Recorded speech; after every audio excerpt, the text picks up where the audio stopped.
Good evening, and welcome to the Sleep to Lore series. Tonight we'll talk about the 10th book in the Wheel of Time, Crossroads of Twilight. In this chapter of the saga, the world holds its breath following the massive events of the cleansing. Armies are camped in the snow, leaders are making difficult political choices, and characters are stuck at pivotal crossroads in their lives. If you'd like, subscribe or comment to support the channel. Before we begin, I have a question for you. Do you prefer stories that focus on big battles or the quiet moments between them? Comment below with your thoughts. Now, let's settle in. Prologue. Glimmers of the pattern. The wheel of time turns, and ages come and pass, leaving memories that become legend. Legend fades to myth, and even myth is long forgotten when the age that gave it birth comes again. But in this time, a time of winter that bites with the teeth of the Dark One, the winds of shadow are growing. We stand at a precipice, a moment foretold in the prophecies of the dragon, where mankind arrives at the crossroads of twilight. Here, the balance of all existence, past, present, and future, teeters precariously on the point of a sword.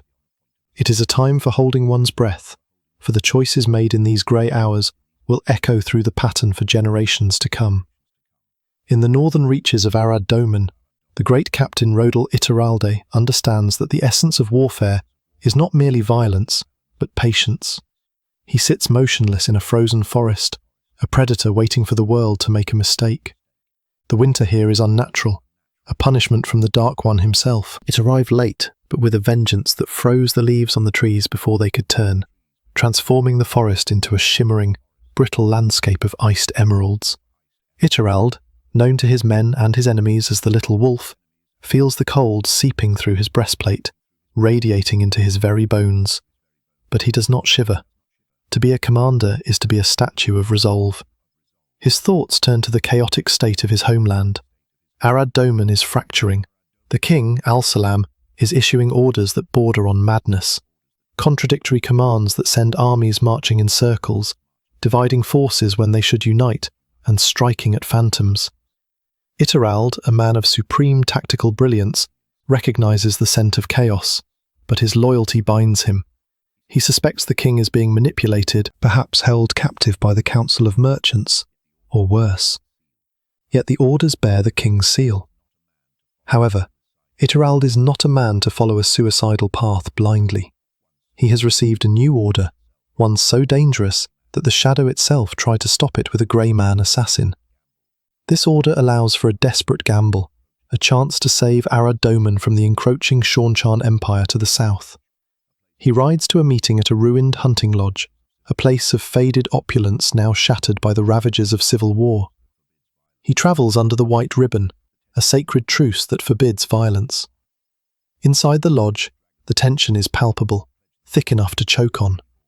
The room is filled with dragon-sworn, men who have pledged themselves to the dragon reborn, and Damani lords who have turned bandit in these desperate times. But more importantly, there are Taraboners here. The Taraboners are the key. Their nation has already been swallowed by the Shaunchan, their king and panarch reduced to puppets of the Crystal Throne. Ituralde needs these men. He stands before them, a small man casting a long shadow, and proposes an alliance. He uses the threat of the Shaunchan to unify these disparate, hateful factions. He plays on their pride and their desperation. He reveals his plan.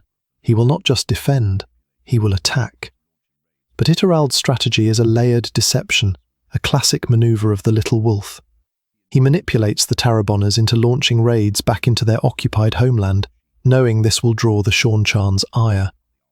He intends to use the Taraboners as bait, a distraction to pull the Shaunchan military machine north, into a trap of his own devising on the Almoth Plain. It is a ruthless calculation, spending lives to buy time and position. But Ituralde knows that when the stakes are the survival of the world, morality becomes a luxury a general cannot afford.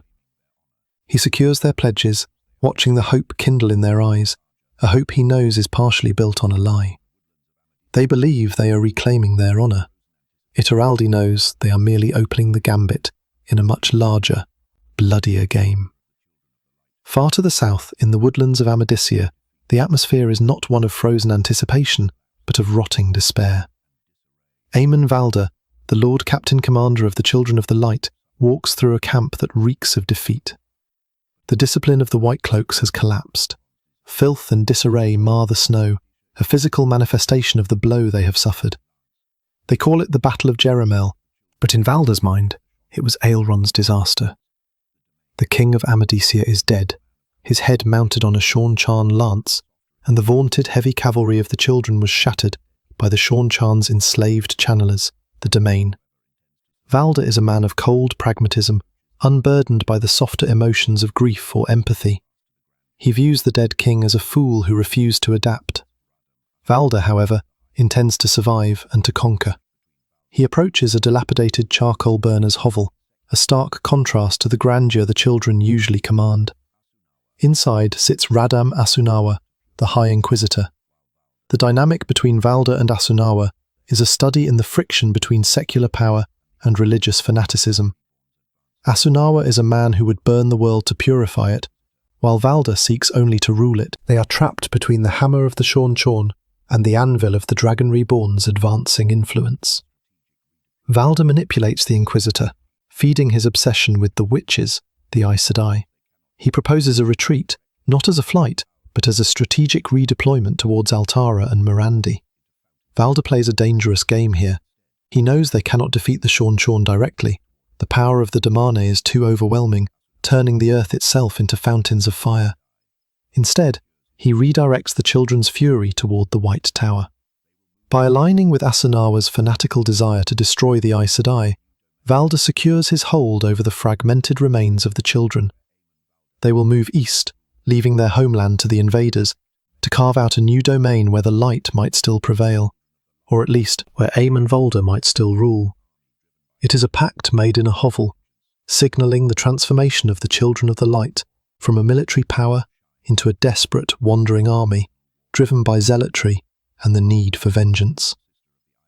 Meanwhile, near the Black Tower in Andor, the winter sun shines on a perverse reflection of the traditional warder bond. Gabrelle, a brown sister of the Aes Sedai, rides through the snow, not as a free woman, but as a captive bonded to an Asherman, Loghain Ablar. This is one of the most jarring inversions in the turning of the age. The controllers have become the controlled. Gabrelle and her companion, the Red Sister Tovine, are engaged in a high-stakes psychological war. They cannot escape the bond that forces obedience, so they attempt to manipulate their captor from within. Gabrelle has taken the path of seduction, using intimacy to try and uncover Loghain's plans, a strategy that leaves her emotionally battered and confused. The bond is a two-way street. She feels the sheer predatory tension in Loghain, a constant readiness for violence that reminds her of a wolf or a lion. Loghain himself is a figure of tragic grandeur. A former false dragon who has been healed of gentling, he carries himself with the arrogance of a king in exile. He is not merely an Asherman, he is a leader of a faction within the Black Tower that stands in opposition to Mazrim Taim. The tension between Taim's sycophants and Loghain's loyalists is the spark that could ignite a civil war among the channelers. As they ride, they are intercepted by Mishrael, one of Taim's lackeys. The exchange is brief but venomous. Mishrael mocks Loghain, hinting at the rift between the two powerful men. But it is Loghain's reaction that chills Gabrelle. Through the bond she feels his murderous intent, a cold, hard desire to kill that makes the winter wind seem warm. When Mishrael mentions that Loghain is free to go recruiting, a sudden crystallization of purpose occurs in Loghain's mind. Gabrelle realizes with terrified clarity that Loghain is not planning a simple recruiting trip. The determination she senses through the bond is the resolve of a general marching to war. He is done waiting. The Black Tower is a powder keg, and Loghain is about to strike a match. The sisters, Tovine and Gabrelle, are dragged along in his wake, helpless passengers on a journey toward bloodshed, terrified that their captor is plunging them into a conflict that could consume them all. The scene shifts to the heart of Tar Valon, the White Tower, which stands as a monolith of stability in a chaotic world, or so it wishes to appear. In reality, the tower is rotting from the inside out. Yukiri, the sitter for the Grey Archer, moves through the freezing spiral corridors. The physical cold of the tower, unheated by its great furnaces in the upper levels, mirrors the icy paranoia that grips the sisterhood. The tower is under siege, not yet by armies, but by rumour and division. The rebel Aes Sedai are marching from the south. The dragon reborn is running wild. But the true danger lies in the shadows of the hallways. Yukiri is part of a secret cabal hunting the Black Arger, a task that has shattered her worldview. They have already uncovered dark friends in their midst, forcing confessions with the Oath Rod, a violation of law to save the law. Yukiri walks with Maidani, a rebel spy who has been turned and bound by oaths of obedience. They are forced to speak in codes, hiding their conversation behind mundane topics, terrified of being overheard. The atmosphere is claustrophobic. Every sister looks at others with suspicion. The Argers have become fortresses, isolating themselves. The once unified White Tower is now a collection of warring tribes sharing a roof. The psychological toll on Yukiri is immense. She lives in a den of red adders, knowing that women she has known for decades could be servants of the Shadow. She spots Atuan, a known black sister whom they cannot yet touch for fear of revealing their hand. The frustration of seeing a monster walk free, smiling and chatting, eats at Yukiri's composure. They are joined by Siain, a white sitter, and another member of the Secret Hunters. Siain, usually a creature of pure logic, is agitated. She brings a new, terrifying puzzle to the table. It is not just the Black Adger they have to fear. Siain has noticed a pattern in how the new sitters were chosen. Across the Adgers, brown, green, yellow, grey and white, the heads of the Adgers seem to have conspired to place specific women in the hall of the tower, bypassing traditional voting methods. This revelation hints at a second mystery, a conspiracy that runs parallel to the Black Adger. It suggests that the heads of the Adgers have been meeting in secret, manipulating the governance of the tower for unknown reasons. This shatters the illusion of Adger independence. If the leaders are colluding, who is truly in charge of the White Tower? Is it a defensive measure against the Black Adger, or something else entirely? Yukiri dismisses it as a distraction they cannot afford, but the seed of doubt is planted. The White Tower, the symbol of Aes Sedai power, is a labyrinth of lies, and Yukiri feels the weight of the invisible hands moving them all like pieces on a board. Finally, we glimpse the cost of this division on the individual. In a barn near Tar Valon, Elayne Trakand wakes in the freezing dark. He is the leader of the younglings, the elite student soldiers who stayed loyal to the tower during the split. But his loyalty has brought him only cold and isolation. Gawain is a man torn asunder. He loves Egwene Alvear, who is now the Amelin seat of the rebels marching against him. He serves a tower that seems increasingly erratic under Eleida's rule. He sleeps in his armour, not just for warmth, but because he is a soldier in a war he does not fully understand. His dreams are haunted by Egwene, by the choices he made that put blood on his hands, the blood of his former teachers, the warders he killed to protect the tower. A messenger arrives in the night, a sister from the tower. It is a small event, but in the silence of the barn, it feels momentous. Gawain is stuck in limbo, a prince without a kingdom, a lover without his beloved, a soldier without a clear enemy. He represents the lost potential of the White Tower's defenders, good men frozen in place by the indecision and corruption of their leaders. And so, we see the pattern shimmering in the twilight. From the frozen forests of Arad Doman to the rotting camps of Amadisia, from the tension-filled woods of the Black Tower to the paranoid corridors of the White, the world is holding its breath. The winds of the shadow are growing, and every soul, high and low, is preparing for the storm that must come. The crossroads are here, and the choice of which path to take will determine the fate of the age. The wheel of time turns, and ages come and pass, leaving memories that become legend. But in the here and now, beneath the biting winds of a winter that refuses to yield, the world hangs in a precarious balance. We begin our journey in the frozen silence of the border between Andor and the lands of Tar Valon, where the weight of choices presses down as heavily as the snow. Elayne Trakand stands in the shadows of a barn in the tiny, forgotten village of Dorian. It is a place famous only for cheese, yet now it serves as a hiding place for the younglings. Gawain is a man caught in a web of conflicting loyalties, a prince of Andor, a leader of soldiers, and a servant of the White Tower. His mind is a storm of worry, centred on his sister Elayne. He reasons that the tower would never let a potential queen, and a woman who can channel, slip through their fingers. Surely they would ensure she reached Caemlyn to claim her throne. Or perhaps she is in Tar Valon even now. There is a profound sense of isolation here. Gawain feels the strings of fate pulling him, yet he is blind to the weaver. He knows he is merely one of the accepted in the eyes of the Aes Sedai, a child to be ordered about, despite the sword on his hip and the army at his back. And now, a new complication has arisen. A massive army has materialized out of the snowdrifts to lay siege to Tar Valon itself. These are the rebels, the sisters who defy Elayne, though to Gawain they are merely an obstacle preventing him from finding the truth. In the dead of night, a messenger arrives. Gawain watches from the darkness as Catarin Alredin and Tana Fear, two red sisters of sharp demeanour, confront the newcomer, Narenwin. The atmosphere is thick with the specific, icy tension that only Aes Sedai can generate. Catarin is a woman of jagged edges, reminding Gawain of a lynx, wild and dangerous, while Tana is cold marble, perfect and unyielding. They do not like one another, but they are united by the shawl they wear. The conversation reveals the suffocating hierarchy of the tower. Narenwin brings orders from the Amelin seat, Elayne, but Catarin and Tana brush them aside with the arrogance of those who believe themselves engaged in higher purposes. They are desperate to cross the river, to return to the tower, but the siege lines make travel impossible. Gawain interrupts them, desperate for news of Elayne. It is a moment of vulnerability that highlights his tragic flaw. He demands truth from women who hoard secrets like gold. Tana, surprisingly, offers a scrap of honesty. She reveals that Elayne was last seen with the rebels. To the Aes Sedai, this is a matter of law and protocol. Elayne is accepted, and therefore protected, regardless of which faction she rides with.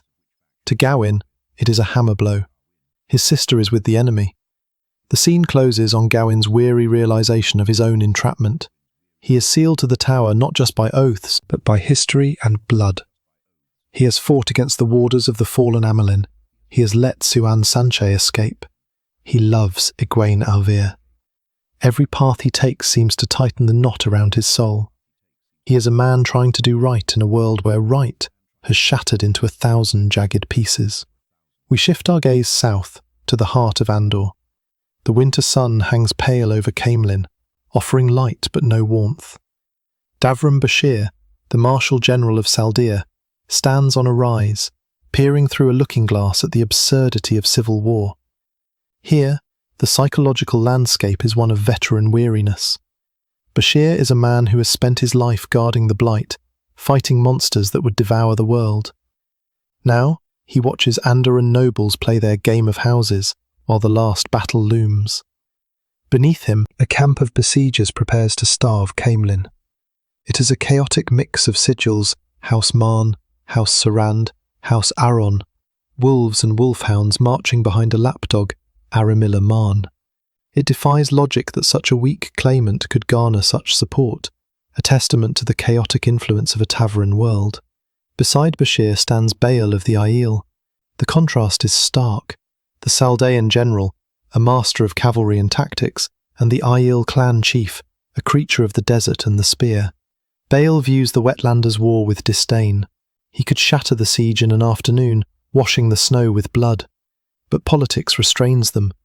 They are outlanders, and for Elayne Trakand to hold the Lion Throne, she must win it herself, not be placed there by foreign swords. It is a lesson in restraint that chafes the Islemen. They witness a skirmish, Queen's guards bursting from the city gates to rescue a few wagons of refugees. It is a small, desperate act of heroism in a slow, grinding war. To Bashir, it is a sign that while the nobles posture, the common people bleed. He dismisses the scene with a dark humour born of too many battlefields, deciding to return to his own encampment. But the shadow reaches everywhere. Upon returning to his tent, Bashir finds a scene of controlled chaos.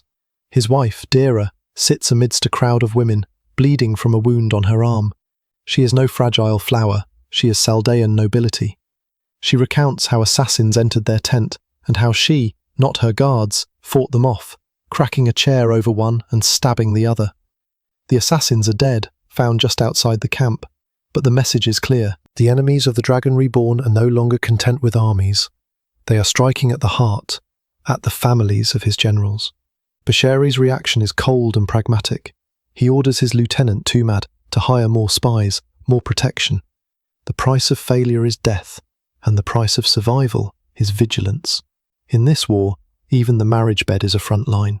The wind carries us east now, to the high-walled city of Caemlyn, where the Sun Palace stands as a monument to rigidity and order. But inside, the order is fraying. Samitsu Tamagoa of the Green Aja stands at a window, watching the snow. She is ostensibly in charge, left behind by the legendary Cadswain to keep the peace.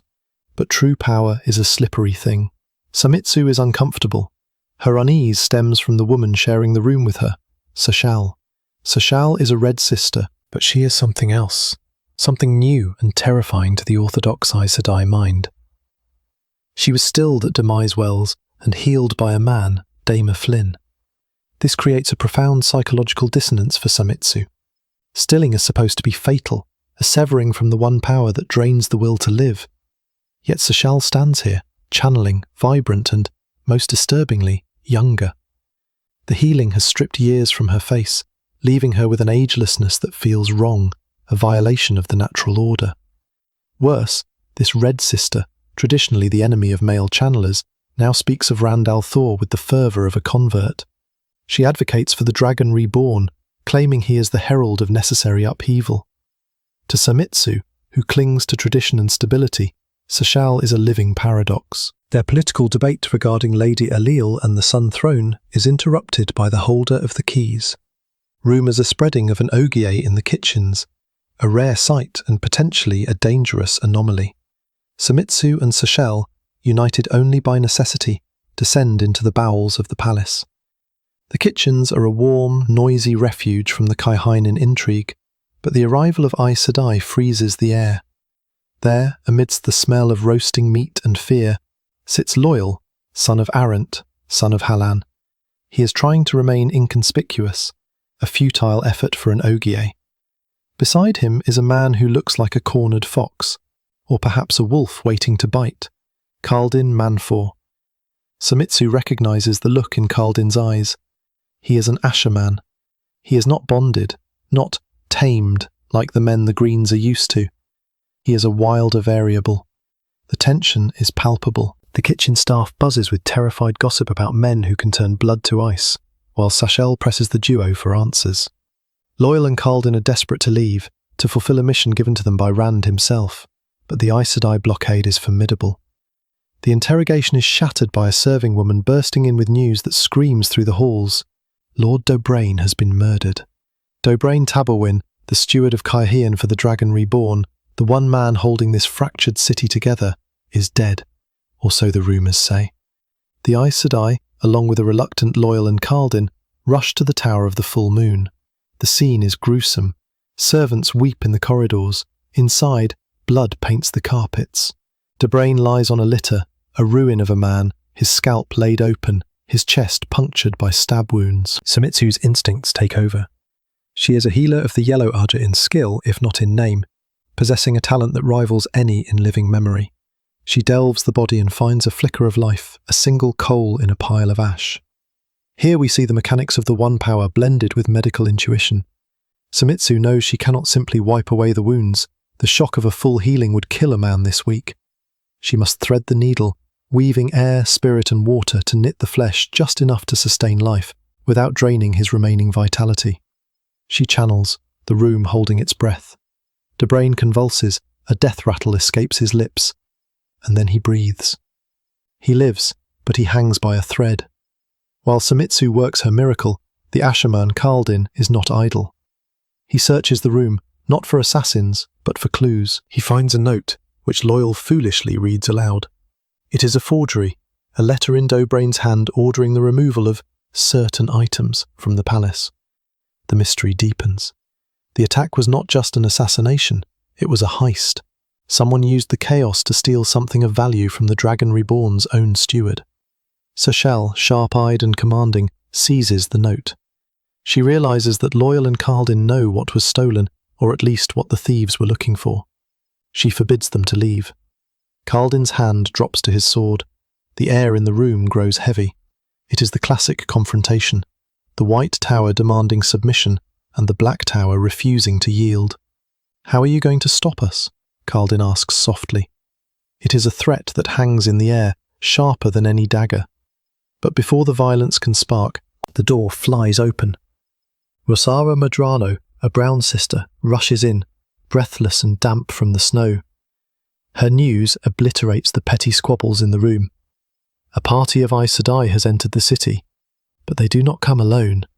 They ride with Ashaman, and at their head, bonded or not, is the man who once declared himself the dragon. The man the Red Arger stripped of his power only for him to heal himself and rise again. Logain Ablar is here. And as Kaldin barks a harsh, dark laugh, we realise the board has changed completely. The pieces are moving of their own accord, and the White Tower's control is nothing more than an illusion. The dragon's peace is ending, and the wolves are coming in from the cold. Chapter 1. Time to be gone. The wheel of time turns, and ages come and pass, leaving memories that become legend. Legend fades to myth, and even myth is long forgotten when the age that gave it birth comes again. In one age, called the Third Age by some, an age yet to come, an age long past, a wind rose in the Rhiannon hills. The wind was not the beginning. There are neither beginnings nor endings to the turning of the wheel of time. But it was a beginning. This wind, birthing itself among the olive groves and winter-bare vines, swept down toward the great harbour of Ebu Dar. It carried the chill of winter, ignoring the political upheavals of the land below. The people here, farmers and labourers, paid little heed to the strange new rulers, the Seanchan, nor to the odd-accented refugees cluttering the roads. To the common folk, the weather is always the true king. But down in the harbour, the wind whipped over a scene of devastation that spoke of a power far more terrible than any storm.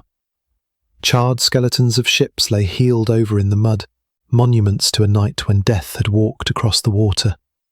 The one power had been unleashed here, lightning and fire tearing through wood and flesh alike. This was the aftermath of Mat Cauthon's escape, though few knew his name or his role in it. Now the harbour was a hive of salvage, men diving into the cold depths to reclaim what they could from the wreckage. Mat sat on a moss-covered boulder by the river, watching it all. He was miserable. His hip ached with a deep, throbbing reminder of his past injuries, aggravated by the damp cold. He was a man who craved the warmth of a tavern, the rattle of dice and the smile of a pretty woman. Instead, he found himself in a desolate, scrub-brush landscape, freezing in a plain brown woolen coat. He was playing the part of a simple farmer, hiding his identity under drab layers, concealing the scar around his neck that marked his hanging, and hiding the fox-head medallion that kept him safe from the one power. He felt the itch of exposure. To be out in the open, even disguised, made his skin crawl as if ants were marching beneath it. He was a man who preferred the shadows, yet the pattern, that vast, weaving loom of fate, constantly dragged him into the spotlight. He wasn't alone. Noel Charin, a ragged, broken-nosed old man who had attached himself to Mat, fished nearby. Noel was a curiosity, a man who seemed to have been everywhere and seen everything, yet now looked like a destitute wanderer. There is a tragedy in Noel, a desperation for company that hints at a life of profound loss. Though Mat, ever the reluctant hero, tried to ignore the depth of the old man's sorrow. They watched the river, where bodies were still being pulled from the reeds. The sight of the dead weighed heavily on Mat. He had orchestrated the escape of the sea folk windfinders to save them from slavery, but the cost had been high. Hundreds hung on gibbets, hundreds more floated in the tide. Mat Cauthon, who constantly claimed he was no hero, found himself drowning in the guilt of a commander. He did the math in his head, trying to calculate if the number of lives saved balanced a number lost.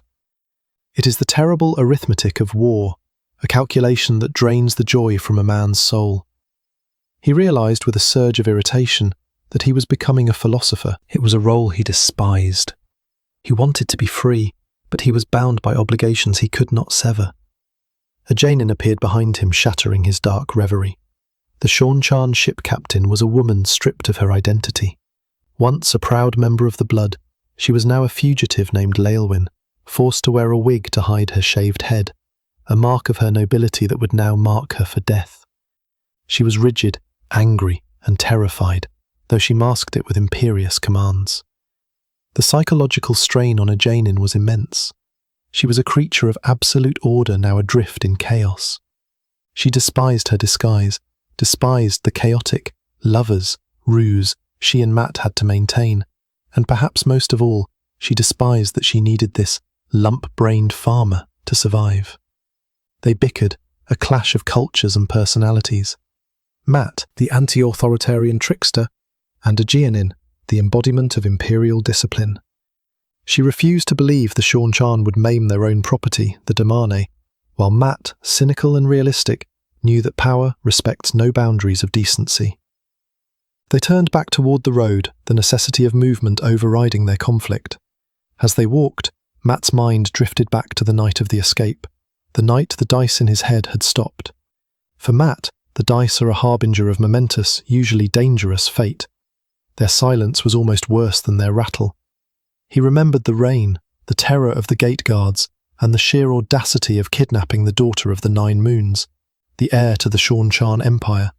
And that was the terrifying anomaly, the silence of Ebu Dar. The High Lady Tuon was missing, kidnapped by a man who tied her up and shoved her under a bed. Yet, there were no alarms. No frantic search parties tearing the countryside apart. Just a heavy, ominous silence. Mat's instincts, honed by years of surviving impossible odds, screamed that this was a trap.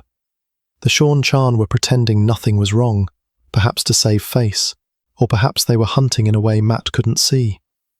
They reached the Great North Road, blending in with the traffic. Here, the contrast between the conquerors and the conquered was stark. Mat saw a column of Seanchan soldiers, ship's archers, marching with spider-like helmets and insectile armour. They were alien, efficient, and deadly. Elayne's reaction to them was telling. She wanted to command them, to fall back into the hierarchy that defined her existence. Mat had to physically restrain her, reminding her that her old life was gone. She was no longer a captain of the blood. She was a refugee in a flowered dress, and one wrong look would see them all executed. Chapter 2. Two Captains. 2 miles north of the city, the absurdity of their sanctuary came into view.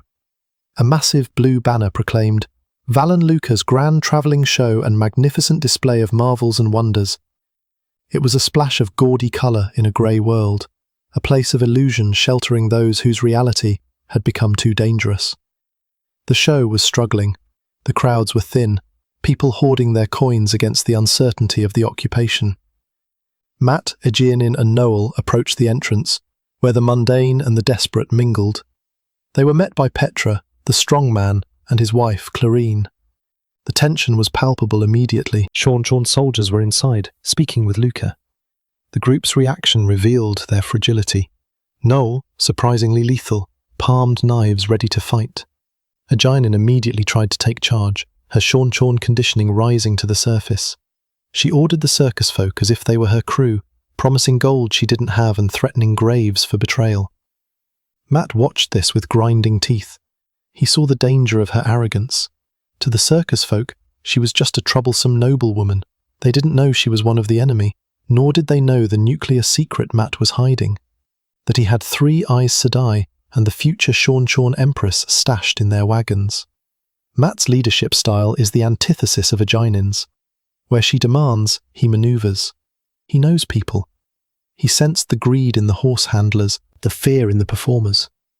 He knew that survival didn't come from barking orders, but from playing the odds. He sent the others away to protect Olva, the orphan boy he had inadvertently adopted, and moved to spy on the meeting.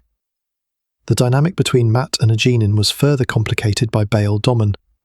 The Ileana smuggler, once a man of agency, was now hopelessly love-struck and subservient to Elayne, whom he had purchased as a servant, but now revered as a mistress. It was a tangled web of affection and duty that Mat found baffling. Mat observed the soldiers leaving. It was a false alarm, a bureaucratic check on horses. But the brush with discovery highlighted how precarious their position was. Mat used the adrenaline of the moment to corner Valan Luca. Luca, a man of immense vanity and questionable courage, was dressed in scarlet and gold, a peacock in a mud pit. He was furious at Mat, blaming him for the danger, for the lack of profit, for everything. Luca is the comic relief, but he also represents the petty selfishness of the common man caught in epic events. He doesn't care about the dragon reborn or the last battle. He cares about his horses and his coin purse. Mat played him perfectly. He knew Luca's triggers, fear and greed. By pointing out that staying was a death sentence and flashing his gold, Mat forced the showman's hand. The decision was made. They would move. As the camp erupted into the chaotic activity of packing up, Mat moved through the back alleys of the circus, a hidden world of laundry lines and cooking fires. He went to collect his charges: Julin Sandar, the thief-catcher, and Thera, the former panarch of Tarabon. Thera was a broken woman, traumatized by her time as a Seanchan domain, not a channeler, but a servant stripped of will.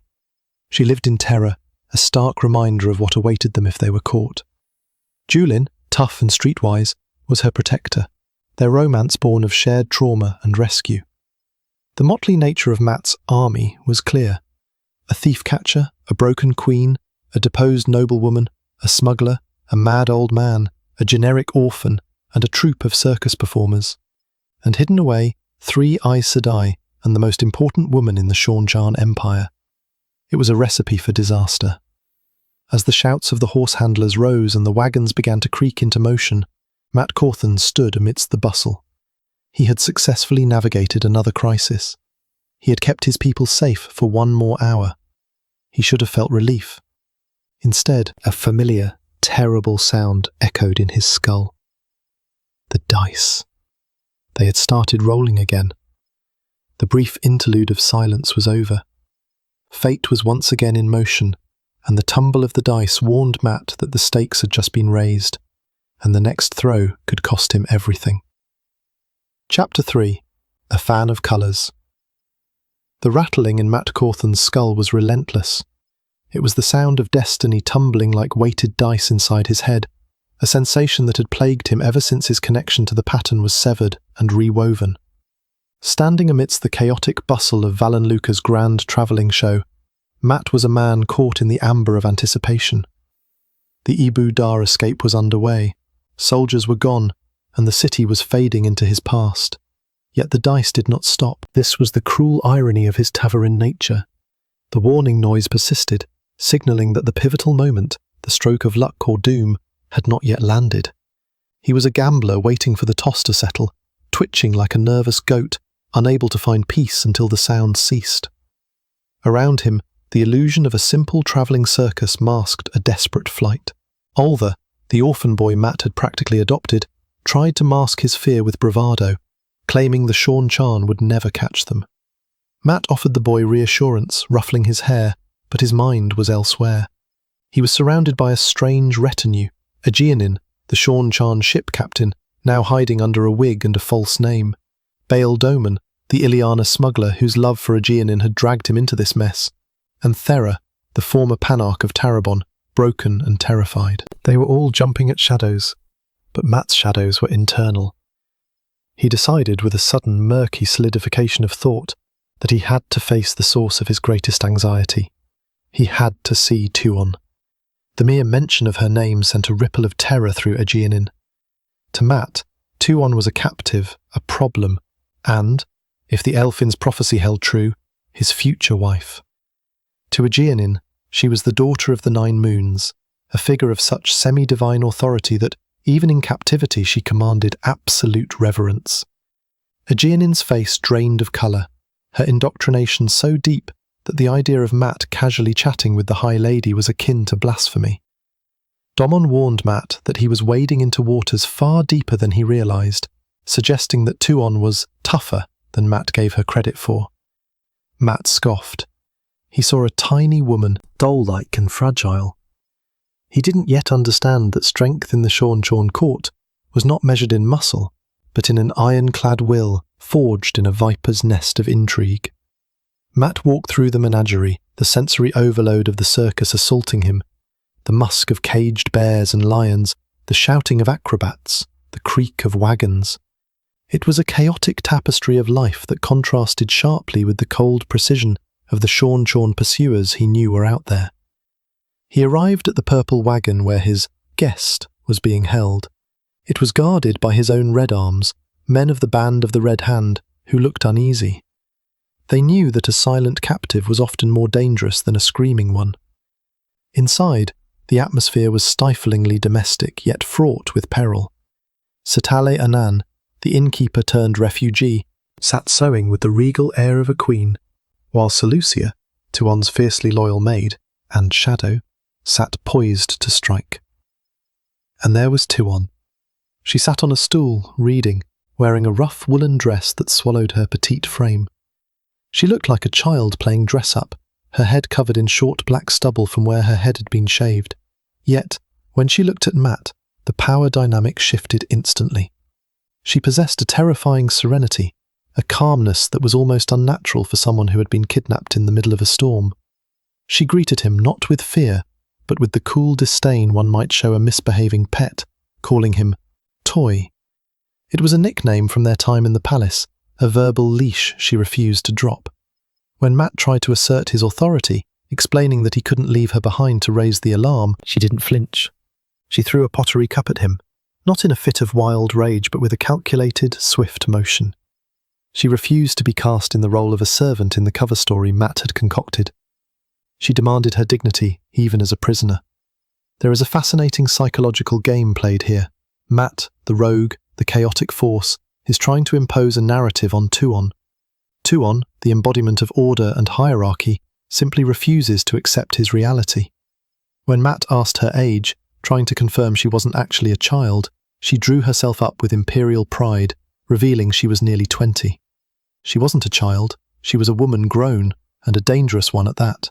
Then the pivotal moment arrived. Mat, desperate to find some equilibrium, offered a treaty. He promised her safety and eventual return, provided she didn't try to escape or betray them. It was a fair offer, a gentleman's agreement. Tuon studied him, her dark eyes like pools of ink. She agreed, but in her own way, offering a counter-promise. She would not escape, but she warned she might one day make him Dakova, a piece of property, perhaps a cup-bearer. It was a promise of future ownership. Mat, wanting to seal the deal, spat on his palm and offered his hand. Tuon, disgusted by the earthy custom, but bound by the gravity of the moment, did the same. They shook hands, and in that instant, the dice in Mat's head stopped. The sudden silence was deafening. The event the pattern had been warning him about had just occurred. It wasn't a battle. It wasn't an ambush. It was a handshake with a tiny Sean-Chan woman. The implication was staggering, though Mat couldn't fully pass it yet. He had just sealed a pact that likely went far deeper than a simple truce. He had bound his thread to hers in a way the pattern approved of. The moment was broken by the arrival of Tom Merrilin. The old gleeman brought the weather with him. Rain began to hammer against the wagon roof, and he brought darkness. He had been scouting the city and hearing rumours. The Sean-Chan were not publicly searching for Tuon. They were covering up her disappearance to avoid shame. But the real news was far grimmer. Queen Tillin was dead. The news hit Mat like a physical blow. Tillin, who had been his lover, his captor, and his friend in a complicated, twisted way, had been murdered the night of their escape. The Golem, that nightmare creature of the shadow, immune to the one power, had found her. Mat's guilt was instant and crushing. He had left her bound and gagged to ensure his own escape, leaving her helpless against a monster that was hunting him. The tragedy was compounded by political manoeuvring. Tom explained that the Sean-Chan were blaming the Aes Sedai for the murder, using it as propaganda. Even here, in the quiet of the wagon, Tuon's indoctrination shone through. She showed no sympathy for Tylin's death, only concern for the omen it presented for the return, and she scolded Mat for his superstition regarding the golem. To her, the world was ordered, and monsters were things to be controlled or dismissed. Her lack of empathy was chilling, a reminder of the alien culture she ruled. Mat fled the wagon, needing to escape the suffocating presence of his future wife and the weight of his guilt. He walked into the rain, letting the cold water soak him, matching his numb mood. But the pattern wasn't done with him. He was summoned to the wagon of the Aes Sedai. If Tuon's wagon was a place of cold, controlled tension, the Aes Sedai wagon was a pressure cooker of fractured egos. Jolene, the Green Sister, was imperious and demanding. Teslin and Edicina, having suffered as Damane, were terrified and traumatized. They were sharing space with the Suldam, the Sean-Chan handlers, who were technically prisoners, but still acted with the arrogance of trainers looking at unruly dogs. Jolene demanded they change plans. She wanted to head to Ilion, a foolish risk that would take them right back into the teeth of the Sean-Chan. But her reasoning was what mattered. The Aes Sedai, and even the Suldam, had felt something, a massive resonance in the one power coming from the north. It was a channeling of immense, inconceivable magnitude, so strong it could be felt hundreds of miles away. They were sensing the cleansing of Saidin. Far away, Rand al'Thor and Nynaeve were performing a miracle, scrubbing the taint from the male half of the true source. To the Aes Sedai, it felt like the end of the world, or the work of the Forsaken. They were terrified of this raw, overwhelming power. Mat, however, was grounded in the mud and rain. He refused to panic over magical waves in the distance when there were tangible soldiers nearby. He shut down their demands, enforcing his will as the leader of this ragtag expedition. As the chapter closed, Mat's thoughts drifted to his friends. He didn't know what was happening in the north, but his Tavarine connection flared. A vision swirled in his mind, a fan of colours, 1,000 rainbows unspooling in his head. It was a fleeting impression, a vague image of a man and woman seated facing each other. He knew, with absolute certainty, that it was Rand. The dice had stopped with Tuon, sealing his immediate fate, but the colours reminded him that he was still part of a much larger tapestry. While Mat dealt with the intricate, claustrophobic politics of a travelling circus and a Sean-Chan princess, the world itself was changing. The cleansing had begun, and the colours were the herald of a new age, even if Mat just wanted to keep his head down and stay dry. Chapter 4. The Tale of a Doll. We begin in the humid, oppressive atmosphere of Ebu Dar, within the confines of the Wandering Woman Inn. Here sits Banner General Furik Kharid, a man carved from discipline and duty. He is motionless before his writing table, clad in a robe of imperial green, a shade so deep it appears black to the uninitiated. The oil lamps are burning, but the sun is already rising, highlighting a man who has not slept, has not moved, and has not shaved. The weather outside mirrors the internal turmoil of the occupation, sporadic, drenching rains that refuse to let the city dry. But inside, the atmosphere is defined by a peculiar contrast. On one side, we have Kharid, the epitome of the civilized Sean-Chan military machine. On the other, his servant Ajimbura, a wiry man from the Caemlyn hill tribes. Ajimbura is half wild, displaying a rat he has killed with a feral grin, drinking from a silver-mounted cup that is unmistakably the top of a human skull. It is a grotesque reminder of the savage lands the Empire has absorbed. Yet there is a profound, albeit primitive, loyalty here. Ajimbura follows Kharid not because he was conquered, but because Kharid once nearly killed him, earning the tribesman's eternal respect. But Kharid's mind is far from rats or servants. He is consumed by a singular, catastrophic failure. The High Lady Tuon has vanished. To the Death Watch Guard, whose very existence is predicated on the willingness to die for the imperial family, this is a shame that cuts deeper than any blade. He has not considered suicide only because his duty remains unfulfilled. He must find her first. The tension in the room spikes with the silent arrival of a visitor. He enters without knocking, a man with pale hair and eyes that catalogue every detail of the room. This is Almarat Moore, a seeker for truth. In the hierarchy of the Sean-Chan, the seekers are the secret police, the watchers who answer only to the throne. Their presence usually signals a hunt for treason, and for a seeker to approach a banner general of the Death Watch Guard implies a terrifying suspicion. Moore plays a psychological game, seating himself behind Kharid, a power move designed to unnerve. He questions Kharid's loyalty, probing for connections to local plots. But Kharid is made of sterner stuff. He knows that in the Empire, silence is often the highest form of loyalty. Then, the dynamic shifts. Moore, realizing intimidation won't work on a man who has already accepted death as a part of his job, offers a story. He speaks of rumours circulating in Ebu Dar. a girl with a Shaundar accent, precise in description to Tuon, extorting gold from merchants. This rumour arose the night Queen Tylin was murdered. We see here the intricate web of Robert Jordan's world-building. The seeker connects the dots. Tuon's disappearance coincides with the escape of 2 Damane from the palace kennels, an operation led by High Lady Aegianin and involving a man named Tom Merrilin and a young man who was Tylin's favourite, Mat Cauthon, though Moore does not know his name yet.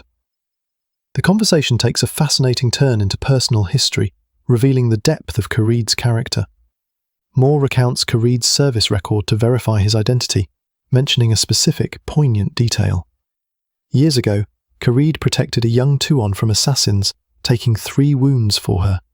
In gratitude, the child Tuon gave him her most precious possession, a doll named Emela. She told him to keep it so that she would always hear him if he spoke her name. Carid kept that doll for years, until it was lost in a fire. This anecdote softens the brutal image of the Seanchan. It reveals that beneath the armour and the oaths, there is a profound, almost tender human connection between the guard and their charges. It explains why Carid is paralysed by this loss. It is not just professional failure, it is a betrayal of that little girl who trusted him. Moore reveals his true suspicion. The High Lady Suroth is compromised, perhaps in league with Aes Sedai, and treason is rotting the leadership from within. He needs Carid to act because he cannot trust his own superiors. The 2 men share a drink from Ajimbura's macabre skull cup, a ritual of grim solidarity. They toast to the Empress, but the subtext is clear. They are rogue agents now, operating to save the return from itself. Armed with this intelligence, Carid sheds his paralysis. He moves with military precision, crossing the harbour and riding into the woodlands north of the city. There, he meets with 100 Death Watch guards and 20 Ogier gardeners. We see the terrifying efficiency of the guard. They are not just soldiers, they are a brotherhood. When he reveals they are hunting for the High Lady, even the Daman, specifically Mylan, a broken Aes Sedai, weep with a mix of adoration and fear. Carid knows they are chasing a cold trail, trying to catch the wind. But the chapter closes on his resolve. The Death Watch Guard does not calculate odds, they execute duty. They will comb the continent if they must. Chapter 5. The Forging of a Hammer. We transition from the humid claustrophobia of Ebu Dar to the biting, crystalline cold of the wilderness. The narrative momentarily slips into the mind of a wolf, running through the snow, sensing a hatred and a doom that smells of the last hunt. This is Perrin Aybara, dreaming, or perhaps drifting near the wolf dream. He wakes beneath a supply cart, the frost clinging to his beard, shivering not just from the temperature, but from the residual dread of his nightmares. This chapter is a masterclass in the psychology of obsession. Perrin is no longer the gentle blacksmith of the 2 rivers. He is calcifying, hardening into something singular and dangerous. He performs a morning ritual, tying a knot in a piece of rawhide cord. 22 knots. 22 days since his wife Fail was captured by the Shaido Aiel. This physical counting of time serves to anchor his rage, preventing it from burning him out, but also preventing him from healing. He reflects on his journey. At first, he was frantic, using the Asherman to travel blindly, wasting energy. Now, he has learned. He compares his anger to working iron. You cannot rush the metal. You must heat it, fold it, and strike with precision. Perrin has become the smith of his own fury. He is forging himself into a hammer, and the Shaido are the anvil. This metaphor defines his entire arc in this book, the loss of his humanity in service to a singular goal. As he rises in the pre-dawn dark, we are introduced to the motley crew that surrounds him, highlighting the strange gravity Perrin now possesses.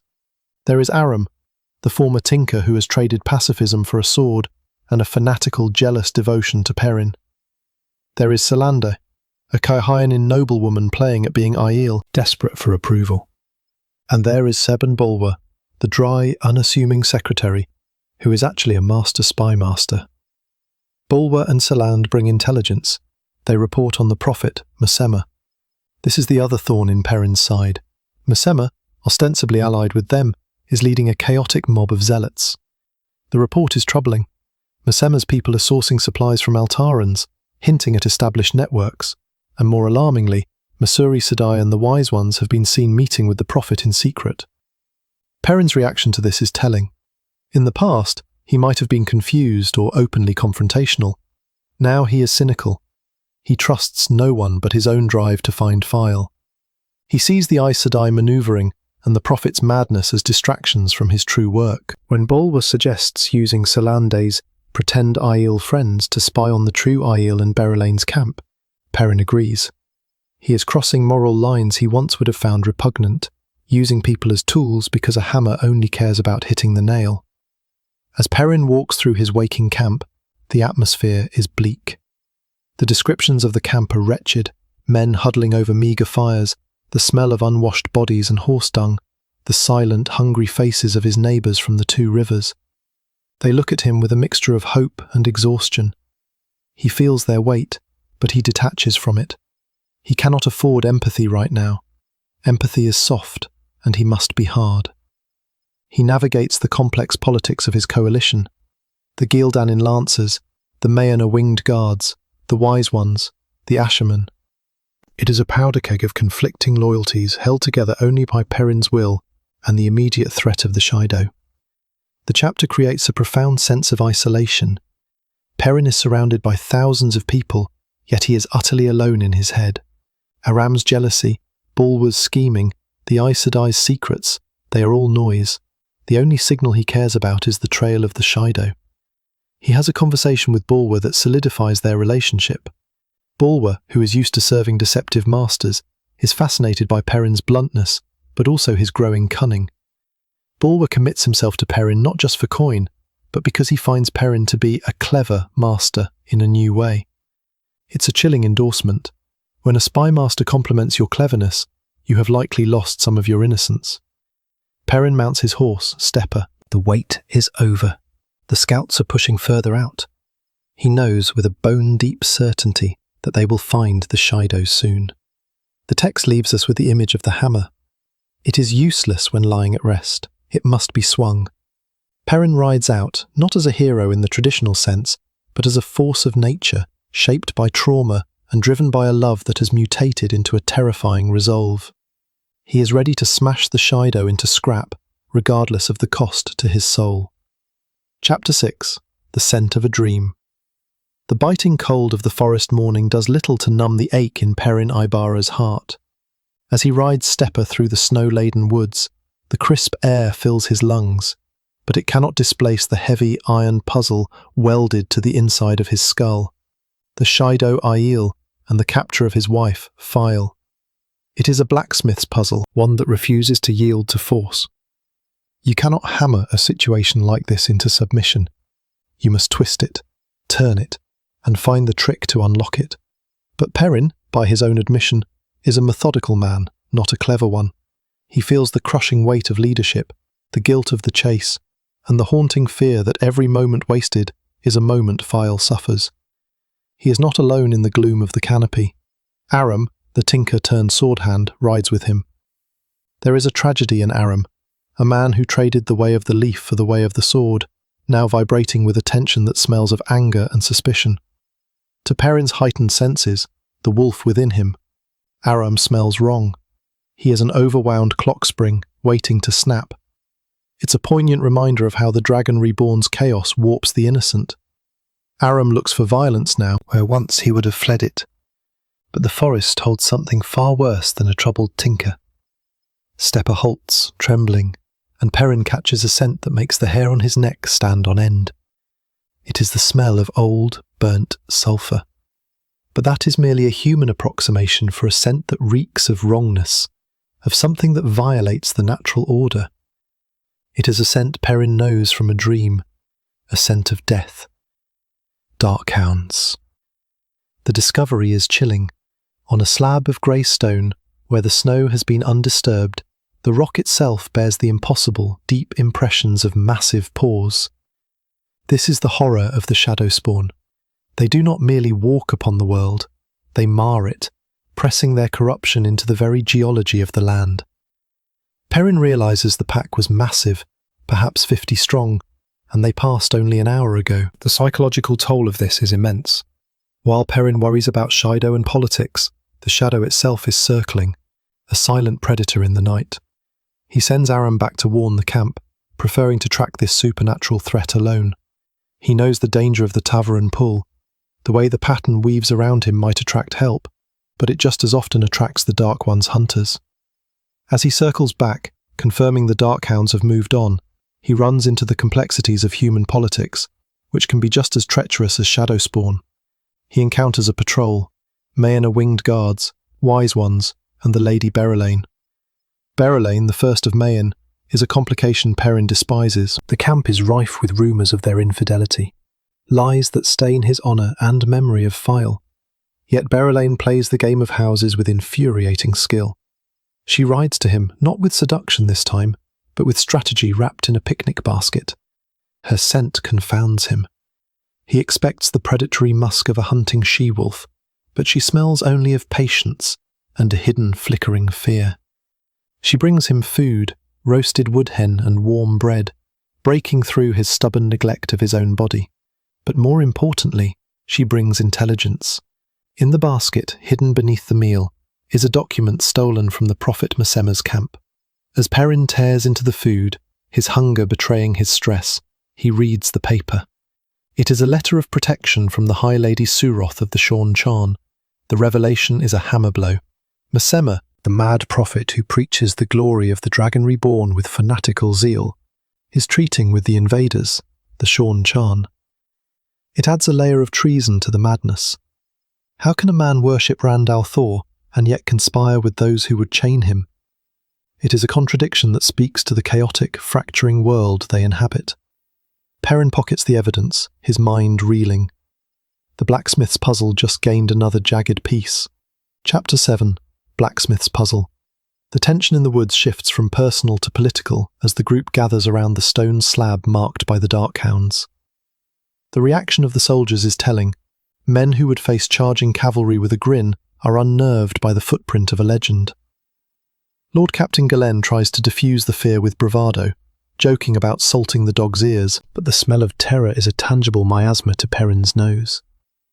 The investigation that follows highlights the shifting power dynamics of the White Tower and the Aiel. Missouri, the Brown sister, and the Wise Ones examine the tracks. It is a fascinating look at the hierarchy of magic users. The Aes Sedai, usually imperious, are cowed here. The Wise Ones, Navarin and Corel, treat the Aes Sedai like wayward apprentices. Missouri, however, proves her worth. She identifies the pack not just as Darkhounds, but as a specific unknown anomaly. She lectures on the law, citing Sorolana Alsahan and the Trolloc Wars, noting that while standard packs number 10 or 12, a pack of 50 is a rarity that demands attention. She deduces that their hunt was urgent and that they have moved on. The insight she offers is chilling. Darkhounds do not hunt at random. They have a target. The fact that they bypassed the camp suggests Perrin was not their quarry this night, but the question remains, who or what is important enough to draw 50 of the Shadow's hunters? The relief of the soldiers is short-lived. Perrin's ears, sharp as any beast's, pick up the sounds of bird calls, signals, blue-tits and masked sparrows. The Two Rivers men are signalling. Masema is coming. The confrontation that ensues is a masterclass in restraint and simmering violence. Masema arrives not with a disciplined army, but a mob. They flow through the trees, a chaotic force of zealotry. Masema himself is a void of sanity. His scent is a jangled, darting sharpness that screams of madness. He looks at the gathered nobility, Elayne, the Aes Sedai, the Wise Ones, with utter contempt. To him, they are dross. Masema's opening gambit is a sneer at Perrin's picnic, but he quickly pivots to a strange offer. He speaks of a town called So Harbor, a place a day's ride away, supposedly bursting with grain because of greedy merchants. He suggests Perrin go there to feed his starving army. Perrin smells the trap instantly. Why would the prophet, whose followers are likely just as hungry, offer up this prize? Is it a way to separate Perrin from the pursuit of File? Or perhaps a way to move Perrin away from the location of Masema's meeting with the Shorn Charn? Masema's madness makes him unpredictable, but his treason makes him calculating. The scene balances on a knife edge. Perrin is surrounded by conflicting loyalties. The Aes Sedai who plot, the wise ones who keep their own counsel, the Mayoners who want blood for past insults, and Masema's fanatics who would die at a word. The air is thick with the potential for slaughter. Perrin's hand hovers near his axe. He is the calm eye of the storm, holding the violence back through sheer force of will. He refuses the bait, telling Masema that freeing his wife comes first. Food is secondary to duty and love. Masema, seemingly indifferent to the rejection, or the lethal archers hiding in the trees, declares that all which does not serve the light is trash, and abruptly leaves. It is a chilling exit, reinforcing his absolute, terrifying conviction. As the prophet's mob melts back into the forest, leaving a butchered horse in the snow, the chapter closes with a sudden shift in momentum. Gerard Arganda, the first captain of Alyandra's bodyguard, rides in, driving his horse hard. He ignores the protocol of greeting Elayne, his eyes fixed on something else. A scout is returning from the east, a single horseman and an Aiel on snowshoes. The puzzle is about to shift again.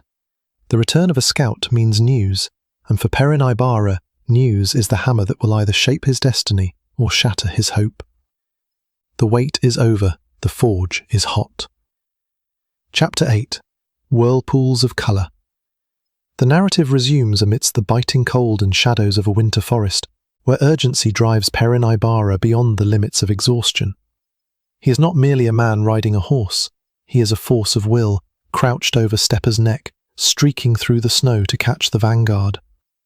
The landscape itself seems to fight him, deep drifts, uneven ground and failing light, yet the need to know, the desperate hunger for news of Fail, renders physical discomfort irrelevant. When Perrin finally overtakes Arganda, the scene reveals the stark contrast between the frenetic panic of the Geldonin soldier and the grim composure of the wilderness experts. Eneas Mashera waits, looking older than his years, his face sagging with the weight of miles and sleeplessness. Beside him stands a maiden of the spear, Elienda, blending into the snow in her whites. Their presence alone confirms that the hunt has finally caught its scent. The Shaido have been found. But the relief of discovery is instantly crushed by the weight of reality. Elias, the wolf brother who has run with packs and seen the world through the eyes of nature, delivers a report that would break a lesser commander. The Shaido encampment is not a raiding party, it is a migration. 10 septs, perhaps 10,000 spears, a population equaling a major city, sprawling around the captured town of Malden. The sheer scale of the enemy force triggers a visceral knot of desperation in Perrin's stomach. He has fewer than 2,000 cavalry and 300 archers from the two rivers. Mathematically, it is a suicide mission. The psychological weight of these numbers presses down on him, threatening to drown his rationality in despair. Yet this is where we see the fundamental shift in Perrin's character, the forging of the leader from the blacksmith. He does not break. He takes the panic rising in his throat and strangles it, compressing his fear until it is fuel for his anger. A hammer, after all, has no capacity for despair. It only has a purpose. When the young, zealous Aram suggests that numbers don't matter, citing the victory against Trollocs in the two rivers, it highlights the naivety of youth against the grim experience of veterans. The Shaido are not mindless beasts.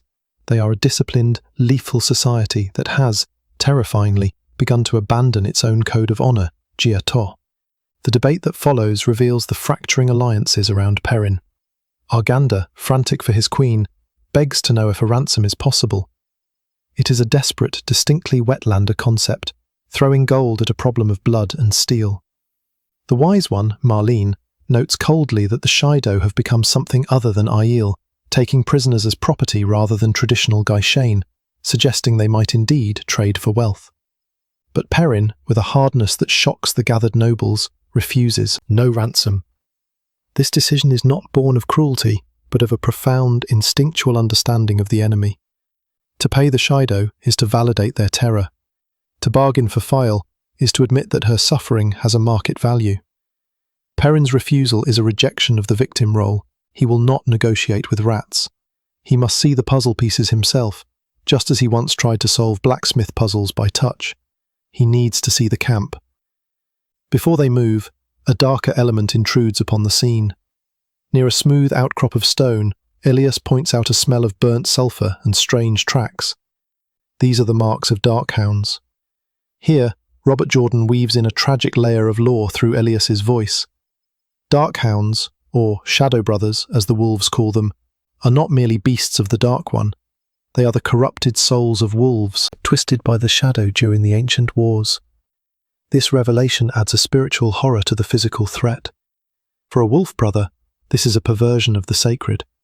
The wolves fear them not just for death, but for the potential consumption of their very souls. It is a reminder that while Perrin fights for his wife, a cosmic war for the fabric of reality is being waged in the shadows. Utilizing the One Power, the Ashaman Jur Grady opens a gateway, slicing through space to bring the leadership group to a ridge overlooking the target. The exhaustion of the channelers is palpable. The magic requires a toll of stamina that mirrors the physical fatigue of the soldiers. As the party moves through the portal, the difference in discipline becomes clear. The two rivers' men and maidens move like ghosts. The armoured Gildanin and Mayanas are clumsy, loud, and out of their element. From the ridge, the tactical nightmare is laid bare. The Shaido camp is a sea of tents swallowing the city of Malden.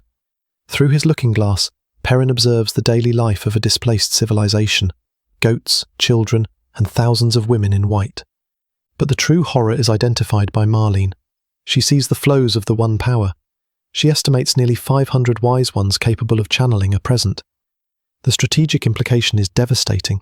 Perrin's forces are not only outnumbered 5-1 by spears, but face a legion of magic users that rivals the White Tower itself. It is in this moment of calculated hopelessness that the world seems to break. Suddenly, a sensory overload strikes Perrin. Whirlpools of colour erupt in his mind. A synesthetic explosion so violent, it blots out sight and sound. It is a telepathic resonance, a ripple effect from a monumental event happening far to the north. The cleansing of Saidin. The sheer volume of the One Power being wielded by Rand al'Thor and Nynaeve is so colossal that it resonates across the continent, felt by every channeler, and those, like Perrin, connected to the pattern in strange ways. The reaction of the group highlights their priorities. The Aes Sedai and Wise Ones are terrified, sensing a power that dwarfs anything in history, fearing the Dark One or the Forsaken. They are witnessing a geological shift in the metaphysical landscape of the world. Anura Sedai, trembling, insists they must investigate, recognizing the historic magnitude of the event. But Perrin's reaction defines him. He fights off the visions, hammering them down with sheer stubbornness. It's Rand, he dismisses, his business. To Perrin, the cosmic struggle, the cleansing of the tainted male half of the source, and the destiny of the dragon reborn are secondary distractions. His universe has contracted to a single point. File. While the world shakes from the greatest act of magic since the breaking, Perrin Aybara looks down at the snow-covered city and demands prisoners. He sees an aqueduct, a potential weakness in the water supply, and begins to formulate a plan. He ignores the apocalypse to focus on the heist. It is a moment of supreme, terrifying focus. The colours fade, the awe subsides, and all that remains is the man, the wolf, and the unyielding will to get his wife back, no matter the cost or the odds. The puzzle is before him, and he intends to solve it with iron and blood. Chapter 9. Traps. The bitter winds of winter have descended upon the chaotic sprawl of the Shaido Aiel camp, a sprawling blemish of tents and stolen luxury amidst the ruins of the city of Malden. Here we find Fael Bashir, not as the fierce noblewoman we know, but shrouded in the meek white robes of a Gaishane. She stands in the muddy slush, balancing a basket of dirty laundry, forced to play a role that chafes against her very soul. She is reporting to Somrin, a wise one of the Shaido, acting as a reluctant spy against her own captor, Savannah. There is a profound psychological dissonance at play here. Fael must adopt the posture of a servant, eyes lowered, voice soft, while her sharp mind catalogues every detail. She observes Somrin, a woman of imposing stature, decked in a grotesque amount of looted Wetlander jewellery. This visual details tell us everything we need to know about the corruption of the Shaido. They have abandoned the austerity of the waste for the gluttony of conquest.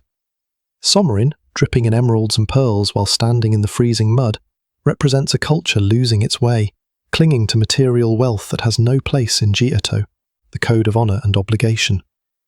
File is caught in a trap of political intrigue.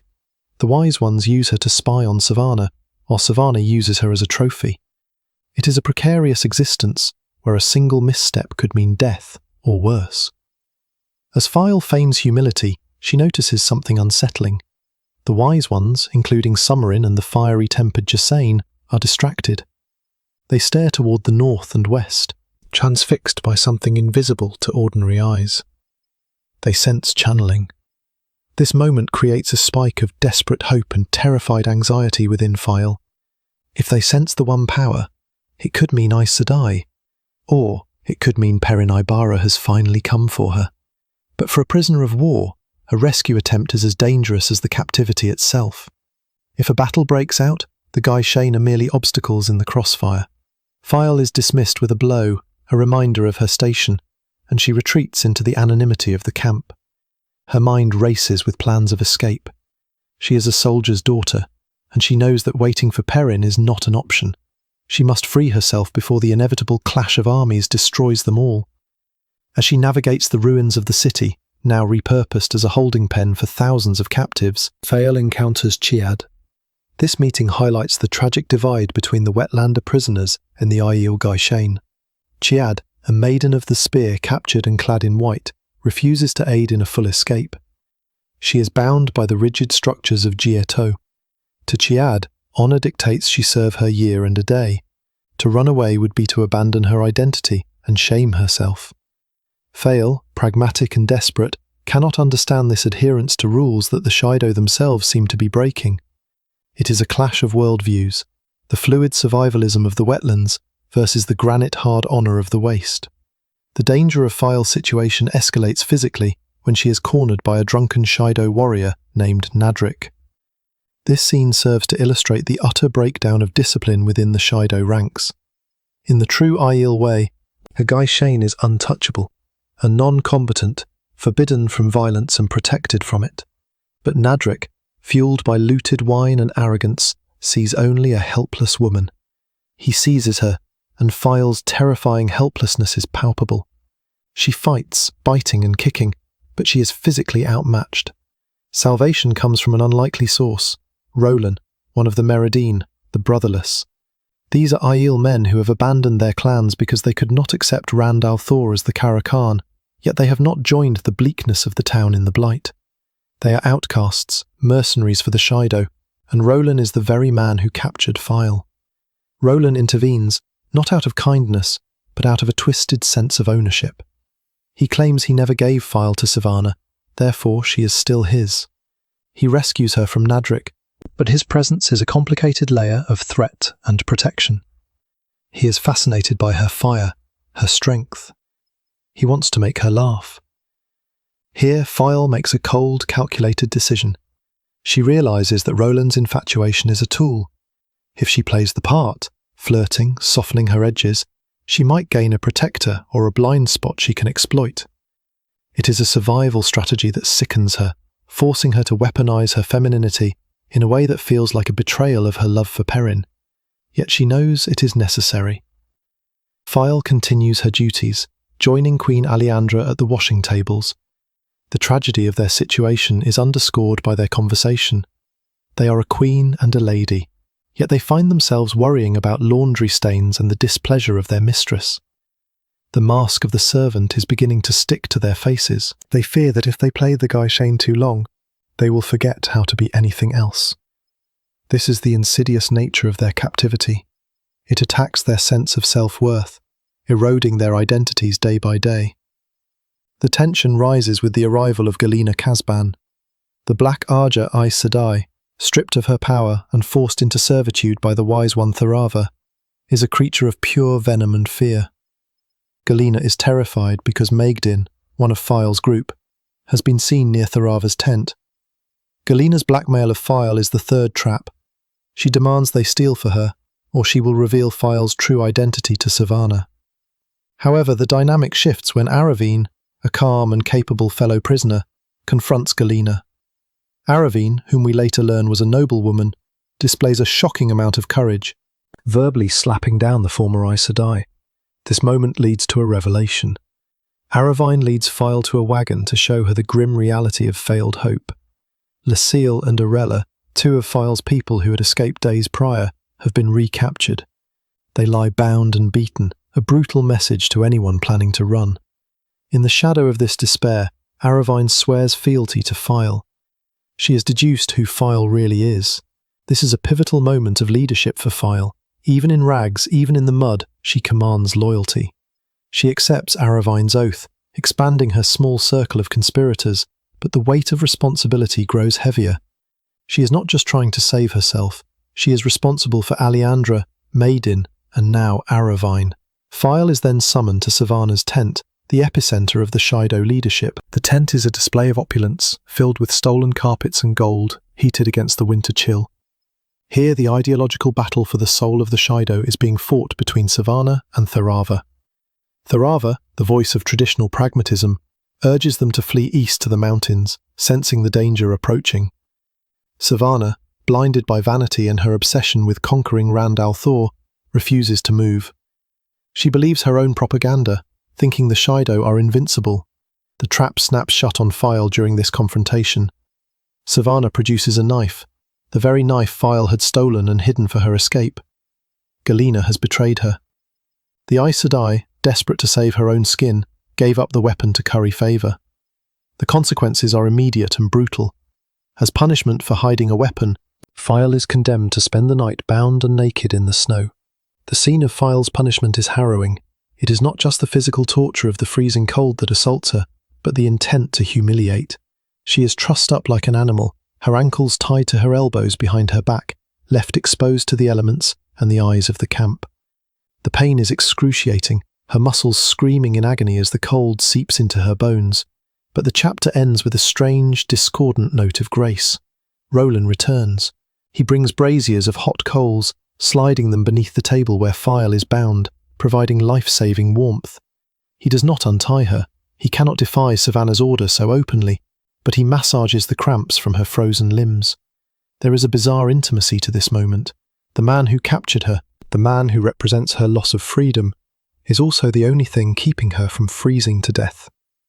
He speaks to her softly, continuing his strange courtship even while she is bound. He asks if she minds him passing the time trying to make her laugh, and File does laugh.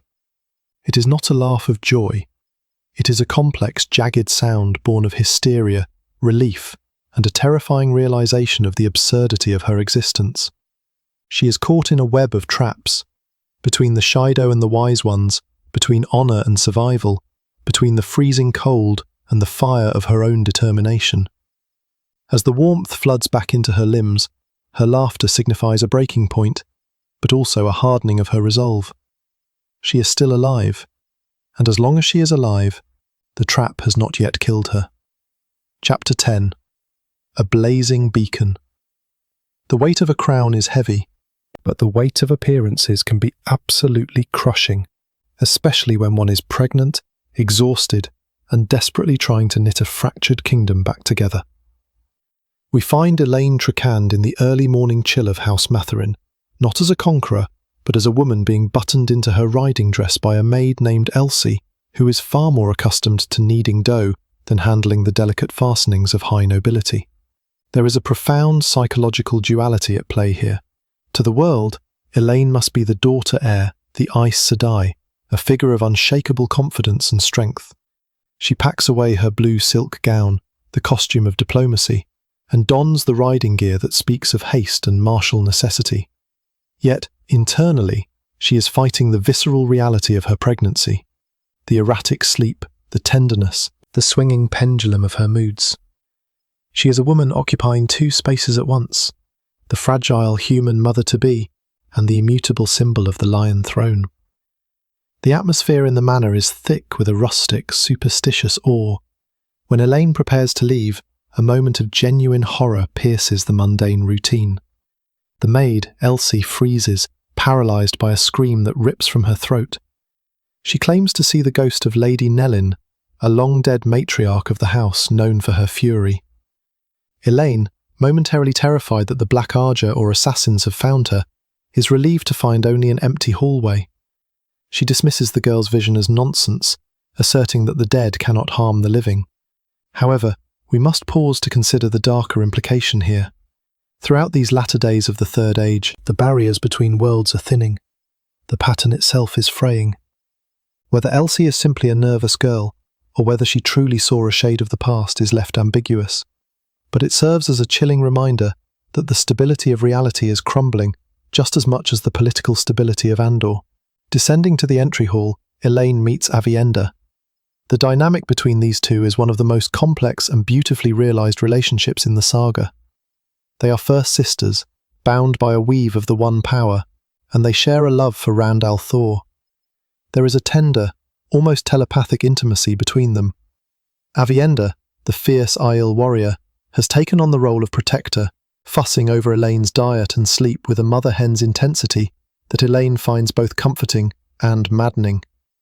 They share a private moment, laughing over the absurdity of their situation. 3 women pledged to one man, a concept that would have scandalised the Elayne of a few years ago. But beneath the laughter lies a deep current of fear. They can sense Rand through their bond, a distant, vague awareness that he is alive, yet constantly moving, constantly in peril. They whisper a fierce affirmation. He is well, and he will be well. It is a prayer as much as a statement, a way to stave off the terrifying reality that the man they love is destined to die to save the world. The departure from House Matherin highlights the desperation of Elayne's campaign. Her escort is a motley collection, her splendidly uniformed Queen's Guard, an all-female unit she is cultivating to be underestimated by her enemies, and a ragtag group of raw boys and toothless old men provided by the manor. It is a pathetic reinforcement, yet Elayne accepts them with grace. Here we see Elayne's political genius. She explains to Aviendha that visiting these small, insignificant manors isn't about gathering soldiers, it's about sowing a legend. By showing her face, by letting people touch her hand, she creates a ripple effect of rumour and loyalty that travels faster than armies. She is fighting a war of perception, building a foundation of legitimacy one handshake at a time, preparing not just to win the throne, but to hold it when the darker times inevitably arrive. The chapter crescendos when the party reaches a mounting meadow to travel back to Caemlyn. Aviendha prepares the gateway, but suddenly the world shifts. Elayne feels it, a sensation of channeling so immense, so overwhelming, that it feels like a beacon blazing on a distant mountain top to the west. It is a staggering amount of the One Power, enough to level mountain ranges. Elayne's instinct is immediate and visceral. Rand is there. The bond doesn't give specifics, but her heart knows.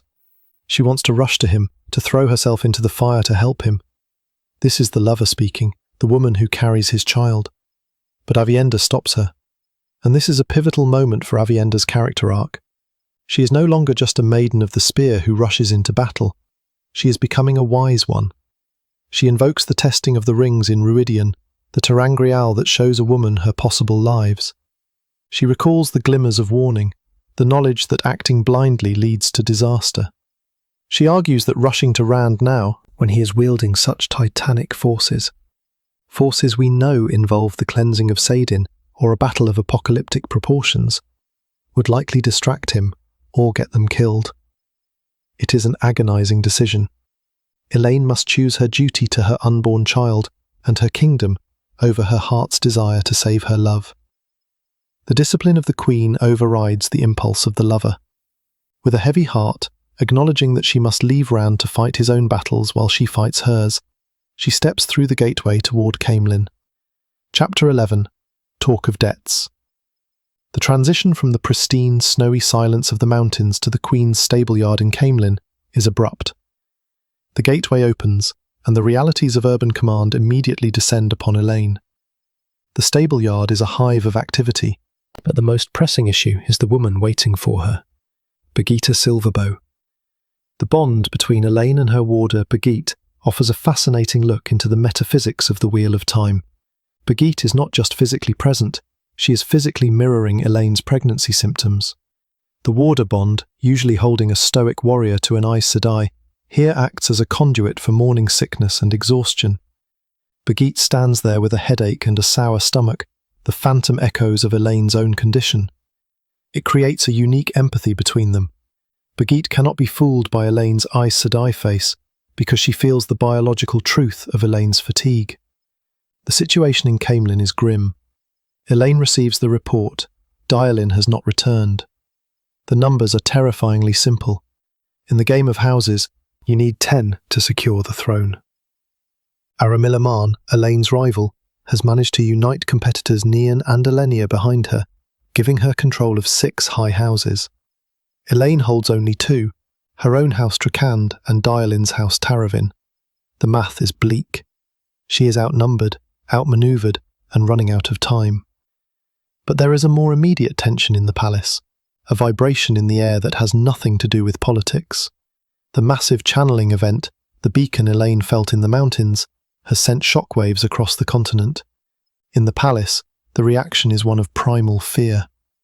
Birgitte reports that kinswomen and windfinders, usually arrogant and self-assured, are fainting or jumping at shadows. This highlights the sheer scale of the power being wielded in the West. These are women who can channel, who are sensitive to the flows of the universe, and they are being cowed by a force so distant yet so potent, it feels like an ant gazing up at a collapsing mountain. The windfinders, who typically strut with pride, are terrified, proving that there are levels of power that humble even the strong. Moving through the palace corridors, Elayne encounters a group of Aes Sedai, Vandene, Merilil, Saritha, and Karain. This interaction is a masterclass in the subtle power dynamics of the White Tower. These sisters are rattled. They are talking of flight, of abandoning the palace, driven by the panic of the distant beacon and the instinctive urge to hide. Elayne, despite being younger and technically lower in the hierarchy than these seated sisters, asserts her authority. She shuts down their talk of fleeing. She reminds them of their duty, their orders from the Amelin, and the necessity of maintaining a calm facade. It is a moment where Elayne the Queen supersedes Elayne the sister. She cannot afford panic in her ranks. Underneath this conversation runs a current of dark suspicion. Vandene is a woman consumed by grief and a cold hunt for justice. Her sister, Adelius, was murdered, and the killer is undoubtedly one of the other Aes Sedai walking right beside her. Elayne knows this. Birgitte knows this. The tension is suffocating.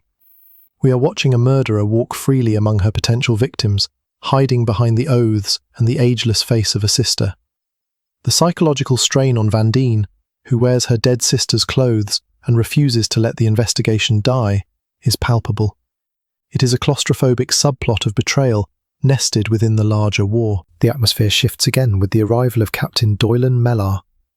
Mellar is a fascinatingly dangerous archetype, the charismatic, competent mercenary who is entirely self-serving. He approaches with a swagger, basking in the rumours that he might be the father of Elayne's child, rumours he does nothing to dispel. Mellar reports a heroic action. He opened the gates against orders to rescue 80 of Lord Luan's armsmen who were caught in a skirmish. On the surface, it is a gallant act that saved lives and potentially curried favour with a powerful neutral High Lord. The Aes Sedai present, specifically Saritha, praise him for it. However, Elayne sees through the performance. She recognises the insubordination and the danger. Mellar risked the security of the entire city, risked the throne itself, for a gamble that brought 80 men of questionable loyalty inside her walls. Elayne's response is a cold, public dressing down. She strips away his veneer of heroism, interrogating him on whether Lord Luan has actually declared for her. When Mellar admits he hasn't, Elayne exposes the emptiness of the victory. She orders Mellar to take these new men and drill them, effectively sidelining them and him. It is a ruthless political maneuver. She humiliates a man who thrives on pride, creating a dangerous enemy within her own guard, but she establishes that she is not a ruler to be trifled with or managed by ambitious subordinates. As the chapter closes, the Aes Sedai defend Mellar, blinded by the surface-level heroism, but Elayne stands firm. She retreats to seek a hot bath, a moment of respite for her aching body, but her parting thoughts reveal her true nature. She reflects on paying debts, both to her enemies and to her friends. These 2 chapters paint a portrait of a leader under siege from all sides, from the physical toll of her pregnancy, from the political machinations of rival houses, from the terrifying, world-altering events happening in the distance, and from the treachery lurking within her own halls. Elayne Trakand is walking a razor's edge, balancing the tenderness of motherhood with the cold, hard steel required of a queen. Chapter 12. A bargain. The weight of leadership is a physical thing, often heavier than the gold and steel of a crown. Yet sometimes, the simple promise of hot water can momentarily lift that burden. We find Elayne Trakand seeking the sanctuary of her own apartments within the royal palace of Caemlyn. The atmosphere is thick with the tension of a city under siege. Guards check for assassins, drafts flicker the lamps, a constant reminder that safety is an illusion. Even in the heart of her power, Elayne must wait for the all-clear, a queen kept standing in her own hallway. Once inside, the scene shifts to one of intimate domesticity, a sharp contrast to the cold political winds blowing outside. We see the hierarchy of service that keeps the palace running, the elderly, dignified Asond, and the younger, awe-struck maids, Naris and Sephane. There is a melancholy undertone here. The palace staff is filled with young girls seeking refuge, a subtle indication of the desperation gripping the common people of Andor. Elayne, Aviendha, and Birgitte prepare to bathe. This ritual reveals the profound differences in their cultures and personalities. Birgitte, ever the soldier, is uncomfortable with the vulnerability of nudity and the presence of attendants. Aviendha, with the practicality of the Aiel waste in her bones, views the excess of water with suspicion, her instincts screaming that such precious fluid should be used for crops, not soaking. Yet for Elayne, this is civilization. As she sinks into the rose-scented warmth, we see the physical manifestation of her stress dissolving. However, her mind cannot truly rest. The bond she shares with Birgitte is a constant hum of shared emotion, and her own thoughts are plagued by the beacon in the west, the colossal weaving of the one power occurring far away. We know this to be the cleansing of Saidin, a world-altering event, but to Elayne, it is a terrifying, unexplained phenomenon that she must forcibly ignore to function.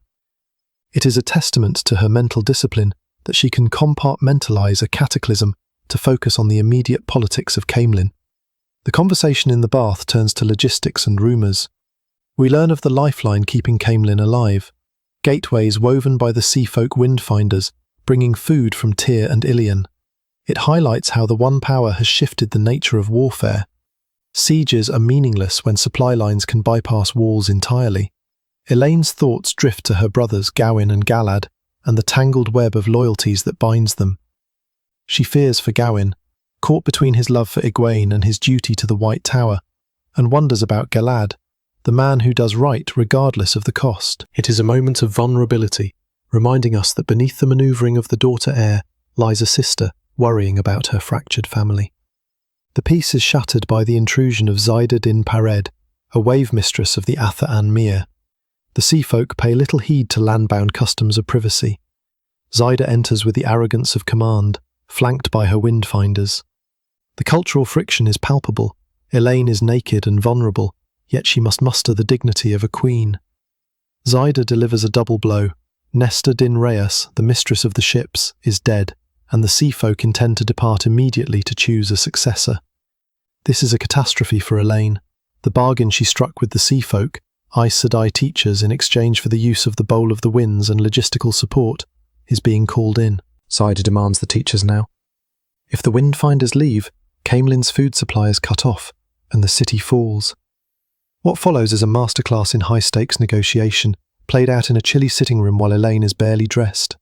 It is a clash of wills. Zyda is powerful, backed by the rigid honour code of her people. Elayne is cornered but refuses to yield. She leverages the precise wording of their previous agreements, manoeuvring through the logic of the bargain.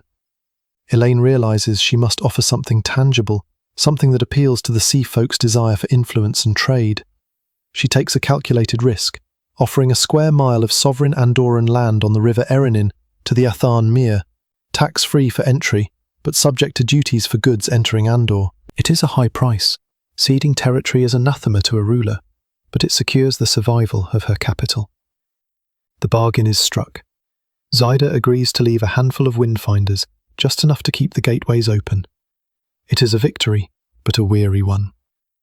As the seafolk depart, we see the toll this takes on Elayne. She has saved her city from starvation, but the beacon in the west still burns, and the political sharks are circling. The chapter closes on her resolve. She will be a queen, not a moonstruck girl, no matter the terror that grips the world. Chapter 13. High Seats. The aftermath of the negotiation leaves a residue of frustration. The privacy of Elayne's apartments has been violated, a symbolic breach of her authority that stings both her and her warder. We witness the unique psychological feedback loop of the warder bond. Birgitte's embarrassment feeds Elayne's, which in turn feeds Birgitte's, creating a spiral of shared humiliation. It is a fascinating glimpse into the loss of autonomy that comes with the bond. Emotions are no longer private property. Elayne must shift gears instantly. Dyelin, her most loyal and powerful supporter, has returned. Duty demands Elayne dress the part. We see the political theatre of clothing. Isonde, the maid, insists on silks and gems, understanding that Elayne must look like a queen to be treated as one. Even Aviendha is coaxed into velvet, a transformation that highlights her striking beauty, though she remains armed with her belt knife, a visual representation of the Aiel ability to adapt without losing their essential nature. When Elayne enters the formal sitting room, the reality of her situation hits with tragic force. Dyelin has succeeded in bringing the high seats of 4 powerful houses, Mantyr, Haven, Gilead and Northern, to pledge their support. But as Elayne looks at them, she realises the horrific cost of the wars and turmoil that have plagued the land. The high seats are children. Percival of Mantyr is a little boy who would rather play with a kaleidoscope. Branlet of Gilead is an awkward youth whose voice still cracks. Catelyn of Haven and Conail of Northern are teenagers, posturing with unearned arrogance to mask their inexperience. The previous generation has been wiped out, leaving these bereft youths to shoulder responsibilities that would crush grown men. It is a poignant commentary on the wheel of time's relentless grinding. The innocent are forced to grow up too fast, stepping into dead men's boots. The meeting is a delicate dance. Elayne must treat these children with the deference due their rank, for they control armies, yet guide them like the inexperienced youths they are. The interactions are rife with tension. Catelyn in particular displays the haughtiness of House Haven, sneering at Birgitte's role as a female soldier. Here Aviendha steps in, not as a warrior, but as a courtier with a sharp edge. She dismantles Catelyn's arrogance with sweet words, introducing herself as a future wise one and praising Birgitte's lethal skill. It is a moment of satisfaction, watching the Aiel woman navigate the absurdity of wetlander nobility, putting the insolent child in her place without technically breaking protocol. The young high seats pledge their loyalty, but their naivety is dangerous. Conail speaks of duelling Aramilla's champion, a romantic notion of war that could get him killed and ruin Elayne's campaign. Percival, the youngest, surprisingly shows the most wisdom, acknowledging the bleak reality of their limited forces. They are a fragile coalition, held together by Dyelin's influence and the legacy of their names. After the children depart, the facade drops. Dyelin, Elayne, Birgitte and Aviendha debrief, and the cracks in their own alliance show.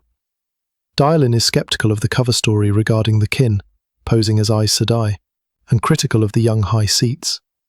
Birgitte, whose patience has been eroded by the earlier intrusion and the children's foolishness, snaps. We see a flash of the ancient heroine beneath Birgitte's skin as she scoffs at the romanticization of war, referencing Arthur Hawkwing with a familiarity that history books cannot match. There is a sharp conflict between Dyelin, the pragmatic noblewoman, and Birgitte, the legendary hero living a second life. They are oil and water, one grounded in the current political reality, the other perceiving the eternal cycles of folly. Elayne is forced to mediate, assigning Dyelin to manage the young lords, and keeping Birgitte focused on the military. It is a juggling act of personalities. As the chapter ends with the arrival of the palace administrators, Elayne issues an order that encapsulates her precarious existence. She is not to be disturbed unless the city is under attack. In the world of the Wheel, where child lords lead armies and beacons of power burn in the distance, such a disturbance is never far away. Chapter 14. What Wise Ones Know. The daily rituals of the royal palace of Caemlyn begin not with fanfares, but with the quiet, friction-filled entrance of 2 distinct pillars of Andorran service. Halwyn Norrie, the first clerk, and Reen Harfor, the first maid, present a study in contrasts that reveals much about the machinery of the state. Norrie appears almost skeletal, resembling an awkward wading bird with tufts of white hair. clutching his ink-stained papers to his chest as though guarding state secrets from the very air itself. Beside him, Mistress Harfor is the picture of regal composure, her scarlet tabard uncreased, her demeanour commanding. There is a palpable tension between them, a petty bureaucratic jealousy over their respective fiefdoms, reminding us that even in the face of the last battle, human nature remains stubbornly attached to hierarchy and turf wars. Once the door is sealed, Aviendha instantly embraces the one power. The glowing aura of Saidar springs up around her as she weaves a ward against eavesdropping. It is a stark reminder of the paranoia required to rule. In this age, walls have ears, and some of those ears can channel. The briefing reveals the depth of the rot within the city. Mistress Harfor, with a coolness that suggests she views spies much like she views rats or dust, simply pests to be eradicated, identifies the second librarian as an agent for the Brown Arger. It is a telling detail about the White Tower's reach. Even the bookish Browns have their eyes and ears, utilising pigeons and local inns to relay information. Elayne realises that every ruler from the spine of the world to the Aerith Ocean lives under this constant surveillance. It is the burden of the crown to be watched, and the skill of the queen lies in deciding which spies to feed false information to, and which to simply observe. The political landscape is shifting dangerously. Reports indicate that rival high houses, Marn, Araun, and Sarand, are taking out massive loans, perhaps borrowing against the same assets multiple times. This financial desperation suggests they are preparing for a decisive strike, gambling their futures on a quick victory.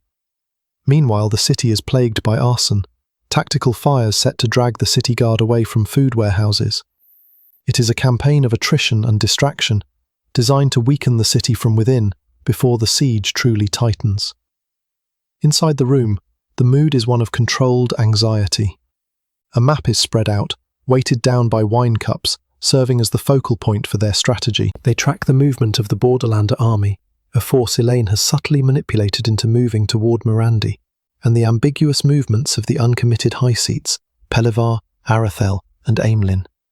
The fog of war is thick here. Are these powerful nobles moving to intercept the Borderlanders? Are they coming to besiege Caemlyn? Or are they merely positioning themselves to back the winner? Elayne, Daielin, and Birgitte debate the mindset of their potential adversaries, applying the logic of the game of houses. Aviendha, however, cuts through the political theorizing with Aiel pragmatism. Always assume the enemy will do exactly what you least desire. It is a harsh philosophy, born of the threefold land, but in a world where the shadow grows longer, it is likely the safest bet. Amidst this tension, a moment of profound metaphysical connection occurs. Elayne sips tea that should be bitter, yet she tastes honey. It is a phantom sensation, bleeding through the warder bond she shares with Rand al'Thor. Simultaneously, Birgitte's headache vanishes. It is a quiet, intimate signal amidst the clamour of war planning. Far away, something momentous is happening to the dragon reborn, and the echo of his experience ripples through the pattern to touch those bonded to him. It brings a shared smile to the sisters in bond, a fleeting instant of joy that leaves the pragmatic Daielin bafflingly confused. The strategizing is interrupted by the arrival of the wise one Monael and the kinswoman Sumeko. The atmosphere shifts from political to medical, though for a queen, the two are never truly separate. They are here to check on Elayne's pregnancy, but in true Aiel fashion, it is also a lesson for Aviendha. Monael chastises the former maiden for her reluctance to embrace her new role, reminding her that duty takes many forms, and she must learn to walk in two worlds. Monael demonstrates a weave unbeknownst to the Aes Sedai, a complex flow of spirit, fire, and earth called caressing the child. It is a testament to the divergent evolution of channeling cultures. While the White Tower focused on control, the Wise Ones focused on life. The diagnosis is startling and joyous. Elayne carries twins. They are healthy, though the pregnancy will come with a cost, a difficulty in grasping the source, and eventually, an inability to channel during the birth itself. For a woman defined by her power, this impending vulnerability is terrifying. Yet the promise of new life, of Rand's children, offers a fierce, grounding hope. As they experiment with the weave, a sudden cosmic silence falls. The massive beacon of Saidar that has been raging in the west, the signal of the monumental event occurring at Shadar Logoth, simply vanishes. It winks out of existence. The women in the room, sensitive to the flows of power, are left breathless. They do not know the specifics of the cleansing of Saidin, but they feel the cessation of the struggle. Elayne knows only that the event has ended, and Rand is alive. That knowledge alone is a triumph. But the wheel weaves as the wheel wills, and peace is never granted for long. Reality crashes back into the room in the form of Caemlyn, Elayne's bodyguard. The news is a diplomatic catastrophe. Merrilil Sedai has fled the palace, taking with her a seafolk apprentice, Talan. It is a betrayal that threatens to shatter the fragile alliance with the Atha'an Mir. Just as the cosmic balance shifts in the west, Elayne is pulled back into the muck of mortal politics. There is no time to celebrate the survival of the dragon, or the twins in her womb. The fires of chaos must be fought, one spark at a time. Chapter 15. Gathering Darkness. The sun hangs low over the treetops, a swollen sphere the colour of blood, casting a sickly, lurid glow across the siege camp outside the walls of Caemlyn.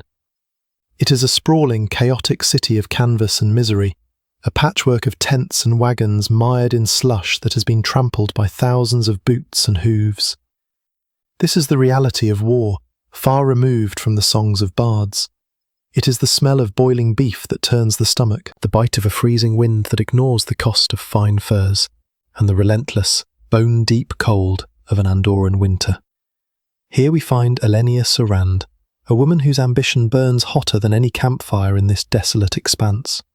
She rides through the muck, her comfort sacrificed on the altar of political manoeuvring. To Elayne, physical discomfort is merely another enemy to be outflitted, much like her rival, Arimilla Marn. There is a profound psychological resilience in Elayne, or perhaps a profound arrogance.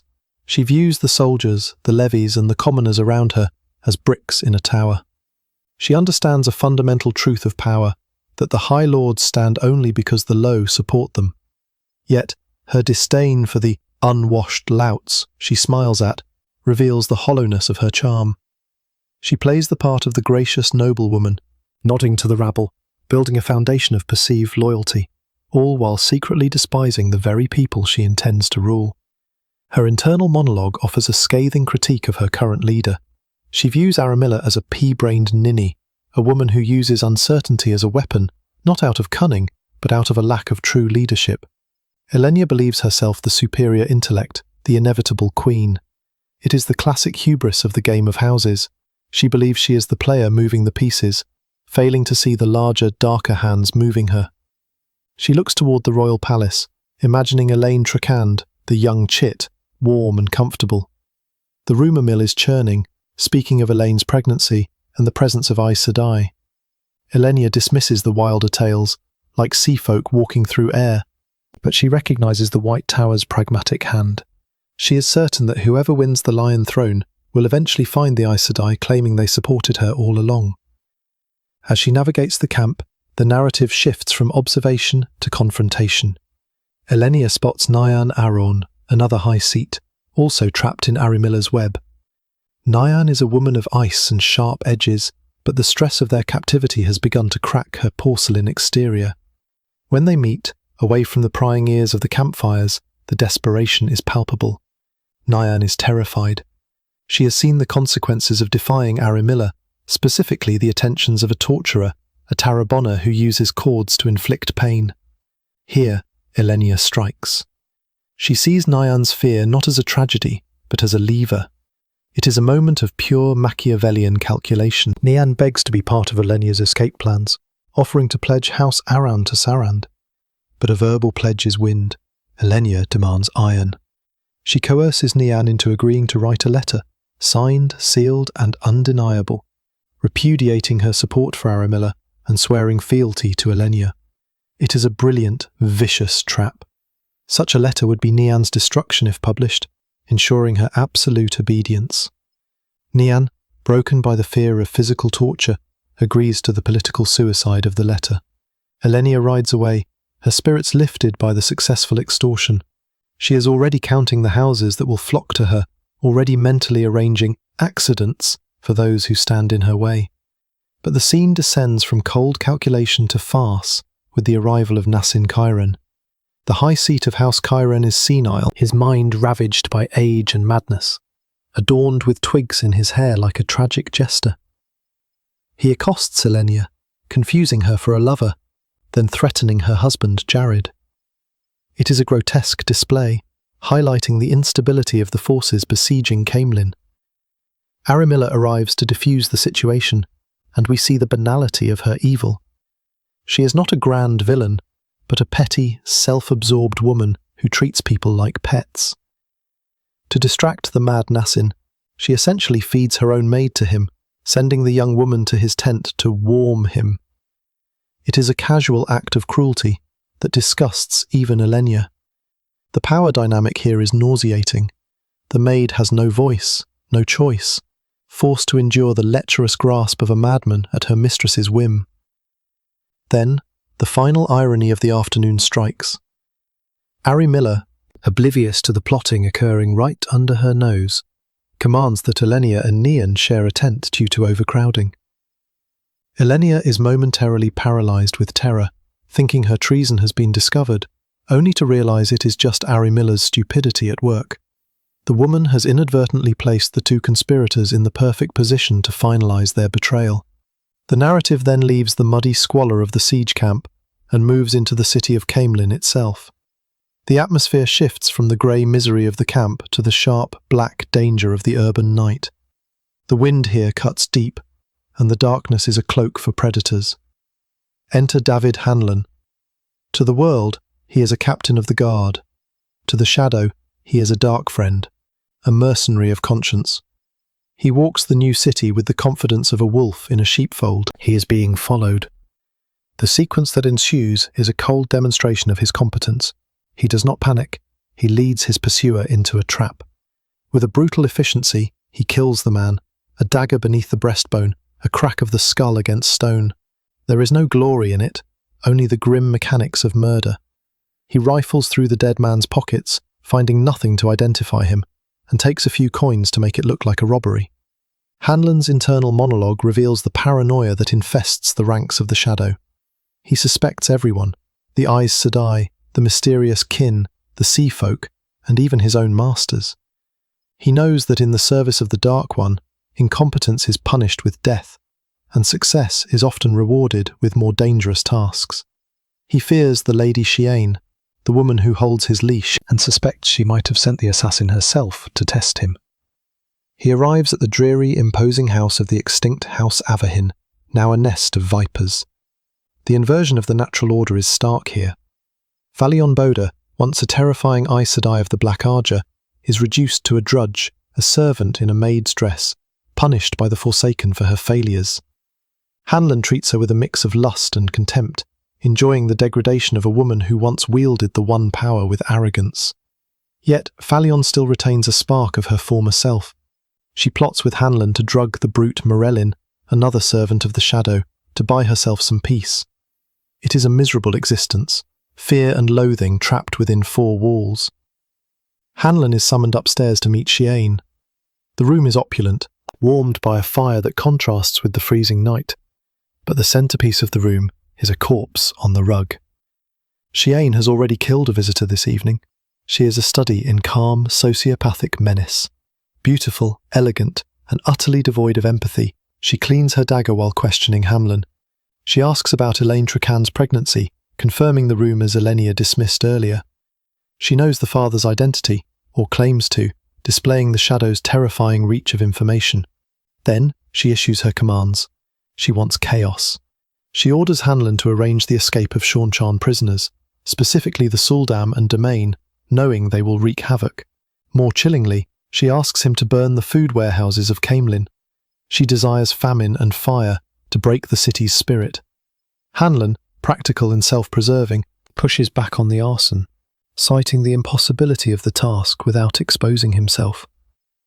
Shaido accepts this refusal with a dangerous grace, but her intent is clear.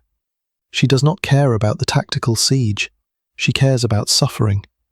She represents a different kind of evil than Aramilla's bumbling greed or Elayne's calculated ambition. Shaido is an agent of the Great Lord, seeking the unravelling of civilization itself. As the chapter closes, the contrast is absolute. Outside the walls, the siege is a muddy human struggle for a crown.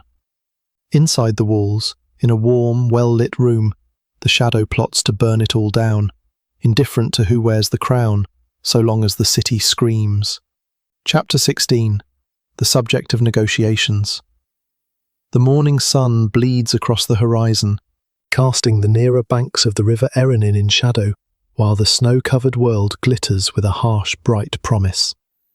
Here sits Elayne Trakand, the Caemlyn seat of the rebel Aes Sedai, gazing across the water at a sight that aches in her chest like a physical wound. Tar Valon. The city shines behind its white walls, a jewel of civilization, dominated by the White Tower itself, that impossible shaft of bone-white stone piercing the sky. To Elayne, it is not just a fortress to be conquered, but home. It is the heart of her calling out to her with a siren song of belonging that rivals any pull from the two rivers. Yet, a cruel reality severs her from that sanctuary. The river acts as a moat, widening to over 2 miles, making the island city appear as if it floats in a great, unreachable lake. Through her looking-glass, Elayne observes the rhythm of the siege, or rather, the porous nature of it. River ships slice through the currents, their sails taut with a desperate need for speed, rushing toward the safety of the harbour chains. These vessels carry soldiers, recruits for Elayne's tower guard. Here lies the fundamental conflict between the soldier and the Aes Sedai. Lord Gareth Bryn, Elayne's general, a man whose steadiness is as comforting as bedrock, sees the tactical error. He knows they could sink these ships in moments. A weave of fire, a rent in the hull, and the flow of reinforcements to the enemy would stop. But Elayne is bound by something stronger than strategy: the 3 oaths. To use the one power as a weapon requires her to believe she is in immediate danger, a justification the distant ships do not provide. More importantly, she carries a moral burden. To drown the innocent crews alongside the soldiers would be to stain her cause with the very darkness she fights against. She is trying to save the White Tower, not inherit a graveyard. Brian argues that delay only fills the butcher's bill. He knows that eventually this Cold War must turn hot, that blood must be spilled to take those walls. His logic is sound, grounded in the brutal arithmetic of war, but Egwene's vision is broader. She understands that if the Aes Sedai butcher one another in the streets of Tar Valon, the tower effectively dies, regardless of who sits on the Caemlyn seat. With Tarmon Gaidon looming, a broken tower is a death sentence for the world. She must navigate a path between necessary violence and catastrophic fratricide, a balance that twists a knot of anxiety in her stomach, forcing her to rely on the calming exercises of a novice just to breathe. Turning from the river, Elayne rides back toward the cover of the trees, surrounded by her council, Aes Sedai who believe they are guiding a puppet, though the strings have long since been cut. It is here, amidst the evergreen leatherleaf and the silent watch of warders, that the political battlefield reveals itself to be as treacherous as the military one. Delana, a sitter for the Grey Arger, approaches Elayne. Delana is a creature of shifting alliances, often strident, often acting as an agent of chaos within the hall. She pulls Elayne aside, ostensibly for privacy, though Sheriam, the keeper, hovers with jealous intent. Delana's initial conversation seems trivial, probing Elayne about the possibility of bonding Gareth Bryn as a warder, a probe into Egwene's heart, and a subtle warning that the hall is watching her relationships. But this gossip is merely the wrapper for a poisoned gift. Delana reveals that the resolve of the rebel sitters is cracking. The massive, inexplicable beacon of the one power felt recently, the aftershocks of the cleansing of Saidin, though they do not yet understand it, has terrified the sisters. Fear makes people irrational, and fear makes them yearn for safety. Delana whispers that key sitters like Varilyn, Takuma, and Magla are quietly discussing the unthinkable, negotiations with Elayne. The suggestion is absurd. Elayne has already declared these women outlaws, stripping them of their argers. To negotiate would be to crawl back to the chopping block. Yet when the group halts, Beonin, a grey sister usually composed, breaks under the pressure. She openly advocates for talks, her voice thick with the terror of the unseen events shaking the world. She believes the Forsaken are moving, that the tower must be united at any cost, even if it means submission. The panic threatens to spread like contagion among the gathered sisters. This is the moment where a weaker leader would falter, arguing or pleading. Elayne does neither. She steps fully into the mantle of the Caemlyn seat. She utilizes the confusion to execute a brilliant political judo throw. She grants Beonin permission to negotiate. The shock is palpable. The other sisters stare, aghast. But Elayne attaches a rider to this permission, a condition that turns the concession into a steel wall. She states that the only terms she would accept are Elayne's resignation and exile. By framing it this way, she appears reasonable, willing to talk, while setting terms she knows Elayne will never accept. She silences the defeatist whispers, not by banning them, which would breed resentment, but by directing them into a dead end. Beonin is so overwhelmed by the impossibility of the task and the intensity of the moment that she nearly faints. Elayne rides on, outwardly calm, inwardly keenly aware of the precipice she walks. She has bought herself time, but the shadow of the tower looms large, and the work of salving it remains a desperate race against the dark. Chapter 17. Secrets. The chapter opens in the wake of manipulation, a scene painted in the stark whites of winter and the grey shades of political intrigue. Delana, a sitter whose loyalties are far darker than her companions realise, has just planted a noxious seed of suggestion, the idea of negotiating with Elayne. Having ensured the thought has taken root in the minds of the rebel leaders, she slips away through the snow, leaving the remaining Aes Sedai to ride in a silence broken only by the crunch of hooves. Here we see the terrifying subtlety of the Black Arger at work. Delana does not need to scream to destroy, she only needs to whisper and depart.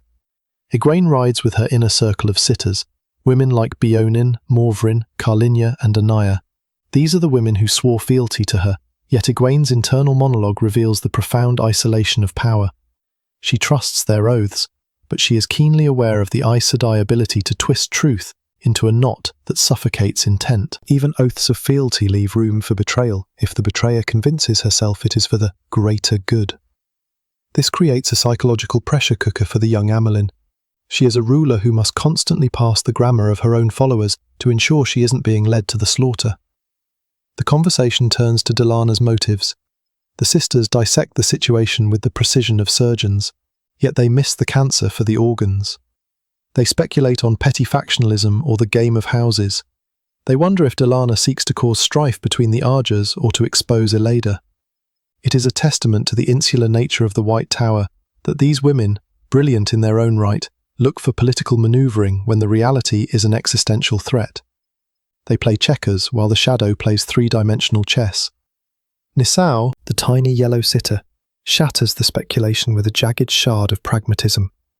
She asks not why Delana did it, but whether they can afford to stop the talks. Her logic is ruthless and terrifyingly accurate. The siege has stalled. Despair is the rebellion's silent enemy. If the sisters sit in the mud, staring at the walls of Tar Valon for too long, the psychological pull of the tower, their home, will become irresistible. They will drift back to Elayne, trading justice for comfort. This forces Egwene's hand. She sees the trap, but she also sees the necessity. She grants permission for the negotiations, but it is a hollow permission. She is fighting a war on two fronts, one against Elayne and one against the morale of her own army. Here, Elayne engages in a dangerous deception of her own. The sitters believe that Gareth Bryn is securing ships to blockade the harbours, a move that would starve Tar Valon out. Morvrin clings to this hope, but Elayne knows the truth, a secret she shares only with Bryn. There are no ships coming. The use of gateways has spooked the captains, the river trade has adapted. The blockade is a fantasy. Yet Elayne allows her followers to believe the lie. We witness the shedding of the Emmonsfield villager and the crystallization of the Caemlyn seat. She realizes that to lead, she must sometimes let her allies walk in the dark, a heavy burden that distances her further from the innocence she once held. They return to the camp, a sprawl of tents between Tar Valon and Dragonmount. The description here provides a stark, grounding contrast to the lofty political debates. It is a place of mud, freezing slush, and logistical nightmares. We see warders moving like lions, dangerous and graceful, contrasting with the chaotic reality of the army's support staff. But there is a detail here that serves as a chilling omen. Elayne witnesses workmen disposing of meal infested with weevils and meat that has rotted in the barrel. This shouldn't be possible. The food was protected by keepings, weaves of the one power designed to prevent decay. Yet the rot spreads regardless. It is a subtle, creeping horror. It suggests that the world itself is unravelling, that the Dark One's touch is greasing the very fabric of reality, bypassing the safeguards of the Aes Sedai. It is a metaphysical decay, mirroring the corruption within the tower itself. Egwene navigates the camp, her identity concealed by her hood. There is a sense of duality here. She is the supreme authority, yet she moves unrecognised among the common novices and soldiers. She is both the queen and the spy. She arrives at a nondescript tent, one she has never entered but knows intimately by its function. This is the heart of her economic war, the production of Quendiar, or Heartstone. Inside, the atmosphere shifts from the gritty realism of the camp to the esoteric weirdness of magic. Novices and sitters alike are hunched over iron cups and bowls, weaving threads of earth, fire and air to transmute the base metal into the indestructible white ceramic of the Age of Legends. This is Egwene's brilliance on display, funding a war by selling indestructible pottery to the sea folk. But it also serves as a microcosm of the tower's hierarchy. We meet Leanne, the former keeper of the Chronicles, now demoted and stilled, then healed. There is a tragic dignity to Leanne. She works the weaves with efficiency, accepting her reduced status with a grace that shames the arrogance of those who retained their power. She covers for Egwene, hiding the Amelin's identity from a gaping novice, proving that true loyalty often comes from personal connection rather than formal oaths. The tent is a hive of tension. We see the sitters, Selita and Janya, debating the propriety of this work. Selita, a snobbish yellow, views the manufacturing of trinkets as beneath the dignity of Aes Sedai, a perfect encapsulation of the arrogance that nearly destroyed the tower.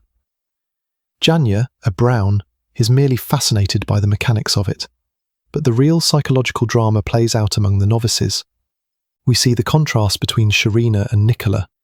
Sharina, the grandmotherly novice with potential rivaling the Forsaken, commands respect even from the mistress of novices. She represents the competence and maturity the Aes Sedai should have. Conversely, Nicola is a chaotic element, talented, ambitious, and plagued by a foretelling ability she uses for attention. Egwene's internal reaction to Nicola is perhaps the darkest moment of the chapter. Nicola knows too much. She and her friend Elayne have tried to blackmail the Amelin. For a fleeting second, Egwene thinks about how easy it would be if they were to simply die. She immediately recoils from the thought, shocked at her own callousness. This is a pivotal moment in Egwene's character arc. The innkeeper's daughter is horrified, but the Amelin calculated the utility of murder. It highlights the slippery slope of absolute power. When you are responsible for the fate of the world, individual lives begin to look like obstacles rather than people. The chapter closes with Egwene focusing on Caemlyn, a blue sister struggling to turn an iron cup into Heartstone. Egwene pushes her, not for the sake of the economy, but for a secret purpose. The Quendilar is not just for sale. Egwene needs sisters capable of transforming iron to Heartstone instantly for a massive, covert tactical strike against Tarvalon's harbours, the Great Chain. Egwene watches the slow progress of the white transformation creeping up the metal cup, and it serves as a metaphor for the entire chapter. The rebellion is moving with agonising slowness, the corruption is spreading like the rot in the meat barrels, and Egwene is forcing herself and her followers to harden, to become as unyielding and indestructible as Heartstone, before the pressure shatters them completely. She is keeping secrets within secrets, building a fortress of lies to protect the fragile truth of her rule. Chapter 18. A Chat with Siuan. The burden of authority often weighs heavier than the garments of office, yet for Egwene Alvine, the seven-striped stole of the Amelin seat serves as both armour and weapon. As she navigates the muddy thoroughfares of the rebel camp, the stole hanging from her cowl commands a deference that her youthful face might not. The camp is a ripple of curtsies and bows, a performative dance of submission, where novices and craftsmen alike part like water before a vessel.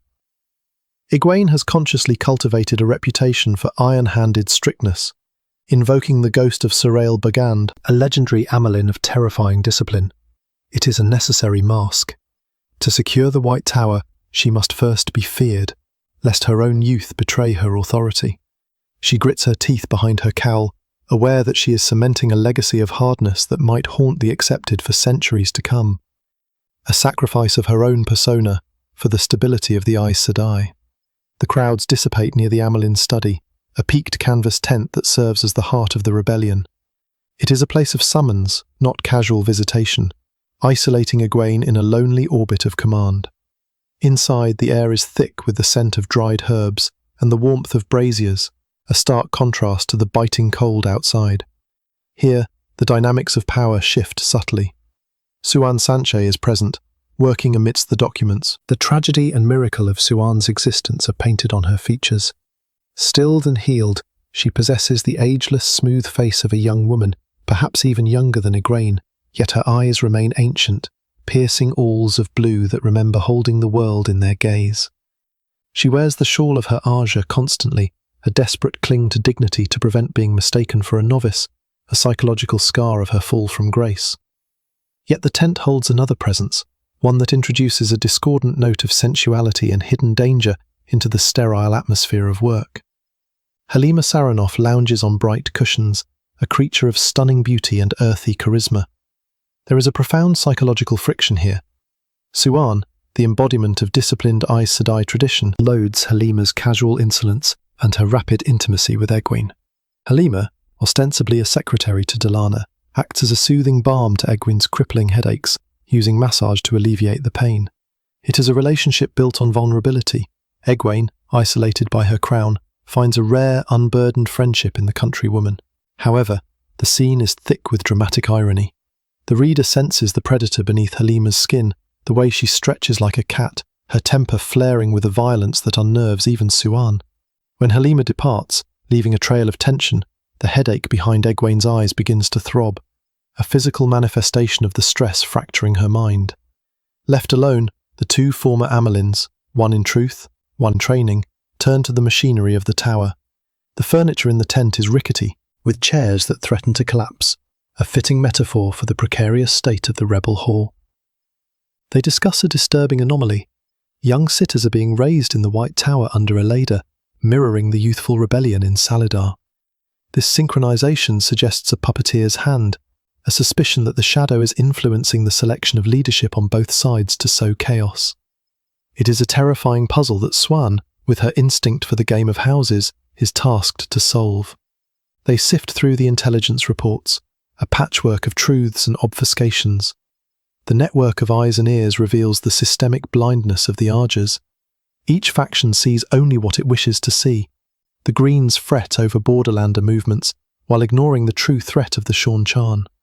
The Greys focus on traditional wars, blind to the shifting reality of the world. It highlights the decay of the modern Aes Sedai, so caught up in their specific purviews that they miss the avalanche descending upon them. Elayne reveals her own long game, a strategy that requires nerves of steel. She intends to slowly unveil the truth about the kin and the seafolk bargain. She understands the psychology of her sisters well. She plans to leverage their fear of mortality. By proving the kin live centuries longer, she hopes to bribe the Aes Sedai into accepting a new order, trading the strictures of the Three Oaths for the promise of life. It is a gamble that relies on the fundamental human fear of death, overriding the dogmatic adherence to tradition. Finally, the shadow of the Dragon Reborn falls over the conversation. Reports place Aes Sedai in Caerhien and Tyr, seemingly working with Randall IV. The terrifying spectre of compulsion, the forbidden twisting of a mind, hangs unspoken in the air. Worse, the legendary Cadswain Maladrin has resurfaced, a wild card in a deck already stacked against them. Elayne drinks a vile herbal tea, fighting the pain in her head, trying to maintain the facade of the unshakable Caemlyn. The quiet strategy session is shattered by the arrival of Anaya, Morvrin, and Myrelle. The envoys sent to the White Tower have returned. The air in the tent shifts from contemplation to immediate crisis. The hall has been summoned. Elayne must now rise, putting aside her pain and her doubts, to face the sitters and steer the rebellion through yet another storm, her stole heavy upon her shoulders, her mask of iron firmly in place. Chapter 19. surprises. The burdens of leadership often manifest in the physical, and for Elayne Trakand, the Caemlyn seat of the rebel Aes Sedai, they take the form of a relentless, pounding headache. Within the canvas walls of her tent, the air is thick with the scent of vile herbal tea and the even more acrid aroma of anxiety. The hall of the tower is sitting, and by custom they have informed her, yet they have not waited for her. This breach of protocol is a warning bell. In the intricate dance of Aes Sedai politics, timing is a weapon, and starting without the Caemlyn suggests that the sitters intend to spring a trap. Surprises in the hall are rarely gifts, they are usually ambush predators. Elayne is surrounded by her shadow council, Anaya, Myrelle and Morvrin. Their speculation offers little comfort. The camp is a cauldron of fear, and fear makes even the ageless Aes Sedai foolish. They debate the motives of the sitters who called this session Moria, Malind and Escaralde. The theories range from a desperate suicidal assault on the loyalist White Tower to a terrified retreat from the world entirely. It is a stark look into the psyche of the Aes Sedai. For all their projected serenity, they are women standing on the edge of a precipice, sensing the winds of Tarmon Gai'don, the last battle, blowing against their backs. Elayne, fighting the throb in her temples and the condescension of her advisors, chooses action over fretful waiting. She dons her cloak and steps out into the biting winter air. The weather mirrors the mood, a sun that offers light but no warmth, hanging over a camp of trampled snow and mud. It is a bleak tableau of their current station, stuck in the grime, waiting for a bridge to the future that no one wants to build. As she marches toward the hall, the distinct hierarchies of the Tower on Exile are visible. Novices scatter like startled birds, and sisters offer curtsies that vary in depth and sincerity. The hall itself stands as a pavilion of canvas, a temporary heart for an eternal institution. Outside, the tension is palpable. The sisters who have been out scouting, Akarin and her circle, wait with the nervous energy of students called to the headmistress's office. They are frightened, and their fear is infectious. Elayne enters the hall, the transition from the freezing mud to the lavender-scented warmth of the pavilion, marking her entry into the arena. The seating arrangement tells a story of fractured unity. The pavilion mimics the great hall of the tower, with the Caemlyn seat raised and the sitters arranged by Aja. However, the rivalries are stark. Ramanda and Elayne, the two titans of the hall, occupy their positions like generals on a battlefield, each refusing to cede an inch of influence to the other. But today, the usual order is disrupted. The younger sitters, those raised in this rebellion, seem to be driving the carriage. The session begins not with the usual pomp, but with an air of grim necessity. Ramanda attempts to dismiss the formality, a power play to undermine Elayne's authority, but the gravity of the news overrides her. The scouts are brought forward. These women, chosen for their ability to read the residues of the One Power, deliver a report that shatters the room's composure. They speak of a void. Where the cursed city of Shaido Lagoth once stood, there was now only a crater, a perfect massive bowl scooped out of the earth, destined to become a lake. But it is not the geography that terrifies them, it is the metaphysics. The amount of the One Power used to erase the city is incomprehensible. It dwarfs anything living Aes Sedai can imagine. Even more chilling, the residues speak of Saidin, the male half of the true source, used in quantities that rival the output of Dragonmount itself. The implications hang heavy in the scented air. To the Aes Sedai, this screams of the Forsaken. They believe only the Ancient Chosen could wield such cataclysmic power. They do not yet understand that they are witnessing the aftermath of the cleansing of Saidin, a monumental event that has shifted the tectonic plates of their reality. They see only a weapon they cannot counter. This fear becomes the fulcrum for the session's true purpose. Moria, a blue sitter, stands to address the assembly. She articulates the nightmare. The tower is divided, weak, and facing a power that can erase cities. Their current circles, limited to 13 women, are insufficient. They are mice facing a lion. To survive, they must change the fundamental laws of their existence. Escaralda, a brown, provides the theoretical framework, citing dusty texts from the Age of Legends. Circles can be larger than 13, she explains, her voice trembling slightly. But the mathematics of the power requires a balance. To expand the circle, one must include men. The reaction is immediate and visceral. It is a psychological explosion, the suggestion of working with men who can channel strikes at 3,000 years of trauma. The breaking of the world, the madness, the rotting taint of the Dark One. This is the cultural bedrock of the Aes Sedai. To suggest an alliance is heresy. It is madness. Shouts of dark friend and contamination fill the pavilion. The veneer of Aes Sedai calm is stripped away, revealing terrified women screaming at one another. Egwene, watching her authority crumble into chaos, acts decisively. She embraces Saidar, weaving air and fire. She does not shout. She amplifies her voice with the power. A proposal has been laid before the hall. The thunderous sound shocks the room into silence. It is a reminder of who sits on the striped throne. She forces them back to procedure, though her own mind races. She sees the trap now, and it is a desperate one. Moria resumes, her voice gaining the strength of the drowning. She proposes an agreement with the Black Tower, the asylum of male channelers gathered by the Dragon Reborn. She argues that since they cannot gentle these thousands of men, they must control them. They must use them. They must link with them to survive the Forsaken. When you are drowning, she says, you grab at whatever branch floats by. The debate that follows is a study in collective cognitive dissonance. The sitters railing against the proposal paint the Ashaman, the men of the Black Tower, as monsters, demons and world breakers. They summon every ounce of historical horror to reject the idea. Yet, beneath the outrage, the logic of survival begins to take root. They are terrified of the Ashaman, yes, but they are more terrified of the undefined power that destroyed Shadar Logoth. When the vote is called, the impossible happens. The younger sitters stand in support.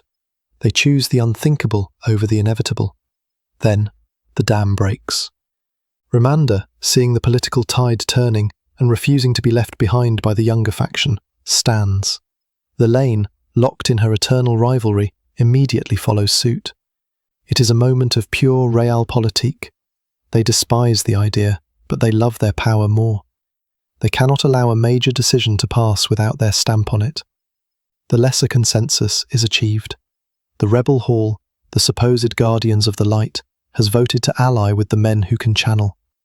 It is a paradigm shift of seismic proportions. When the call for greater consensus, unanimity, is made, Takima, a scholar of the law, refuses to stand, her integrity overriding her desire for unity. But the die is cast. Egwene, suppressing her own shock and the pounding in her head, accepts the vote. She realizes she must now navigate a world where the White Tower and the Black Tower touch. She moves quickly to assert control over the embassy that will be sent, knowing that this decision will ripple out to change the world forever. The Aes Sedai have grabbed the branch, but they do not yet know if it will save them from drowning, or if it is a serpent that will bite. Chapter 20. In the Night. The weight of leadership is often less about the grand gestures of command, and more about the physical and mental endurance required to survive the mundane. In the rebel camp in Morandi, the winter air is biting, but the atmosphere inside the Hall of the Sitters is suffocating in a different way. We find Egwene Alvear seated upon a hard wooden bench, the physical numbness of her body mirroring the numbness of her mind after hours of circular, grinding debate. There is a profound irony in the structure of Aes Sedai governance. While the world trembles on the brink of the last battle, the hall is paralysed by procedure and precedent. Egwene observes the sitters, women like Ramanda and Elayne, Magla and Soroya, locked in a dance of obstruction. They discuss the proposed alliance with the Black Tower, the sanctuary for men who can channel, with a mixture of terror and bureaucratic rigidity. The hall has taken the bit between its teeth, effectively sidelining their young Amirlin. Egwene realises that to leave now would be to surrender control completely, fearing they might finalise a disastrous plan in her absence. The psychological landscape here is one of fractured trust. The sitters do not merely argue, they perform. They posture for their own ardours while eyeing one another with deep-seated suspicion. The decision to send sisters to the Black Tower is accepted, yet the implementation is mired in chaos. Every Arger believes itself uniquely qualified to lead the mission.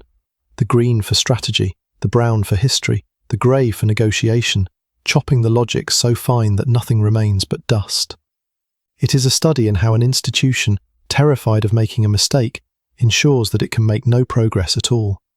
When the session finally dissolves, night has fallen. The camp outside is a stark contrast to the heated air of the tent. A velvet black sky dusted with stars, the air bitter enough to turn breath into pale mist.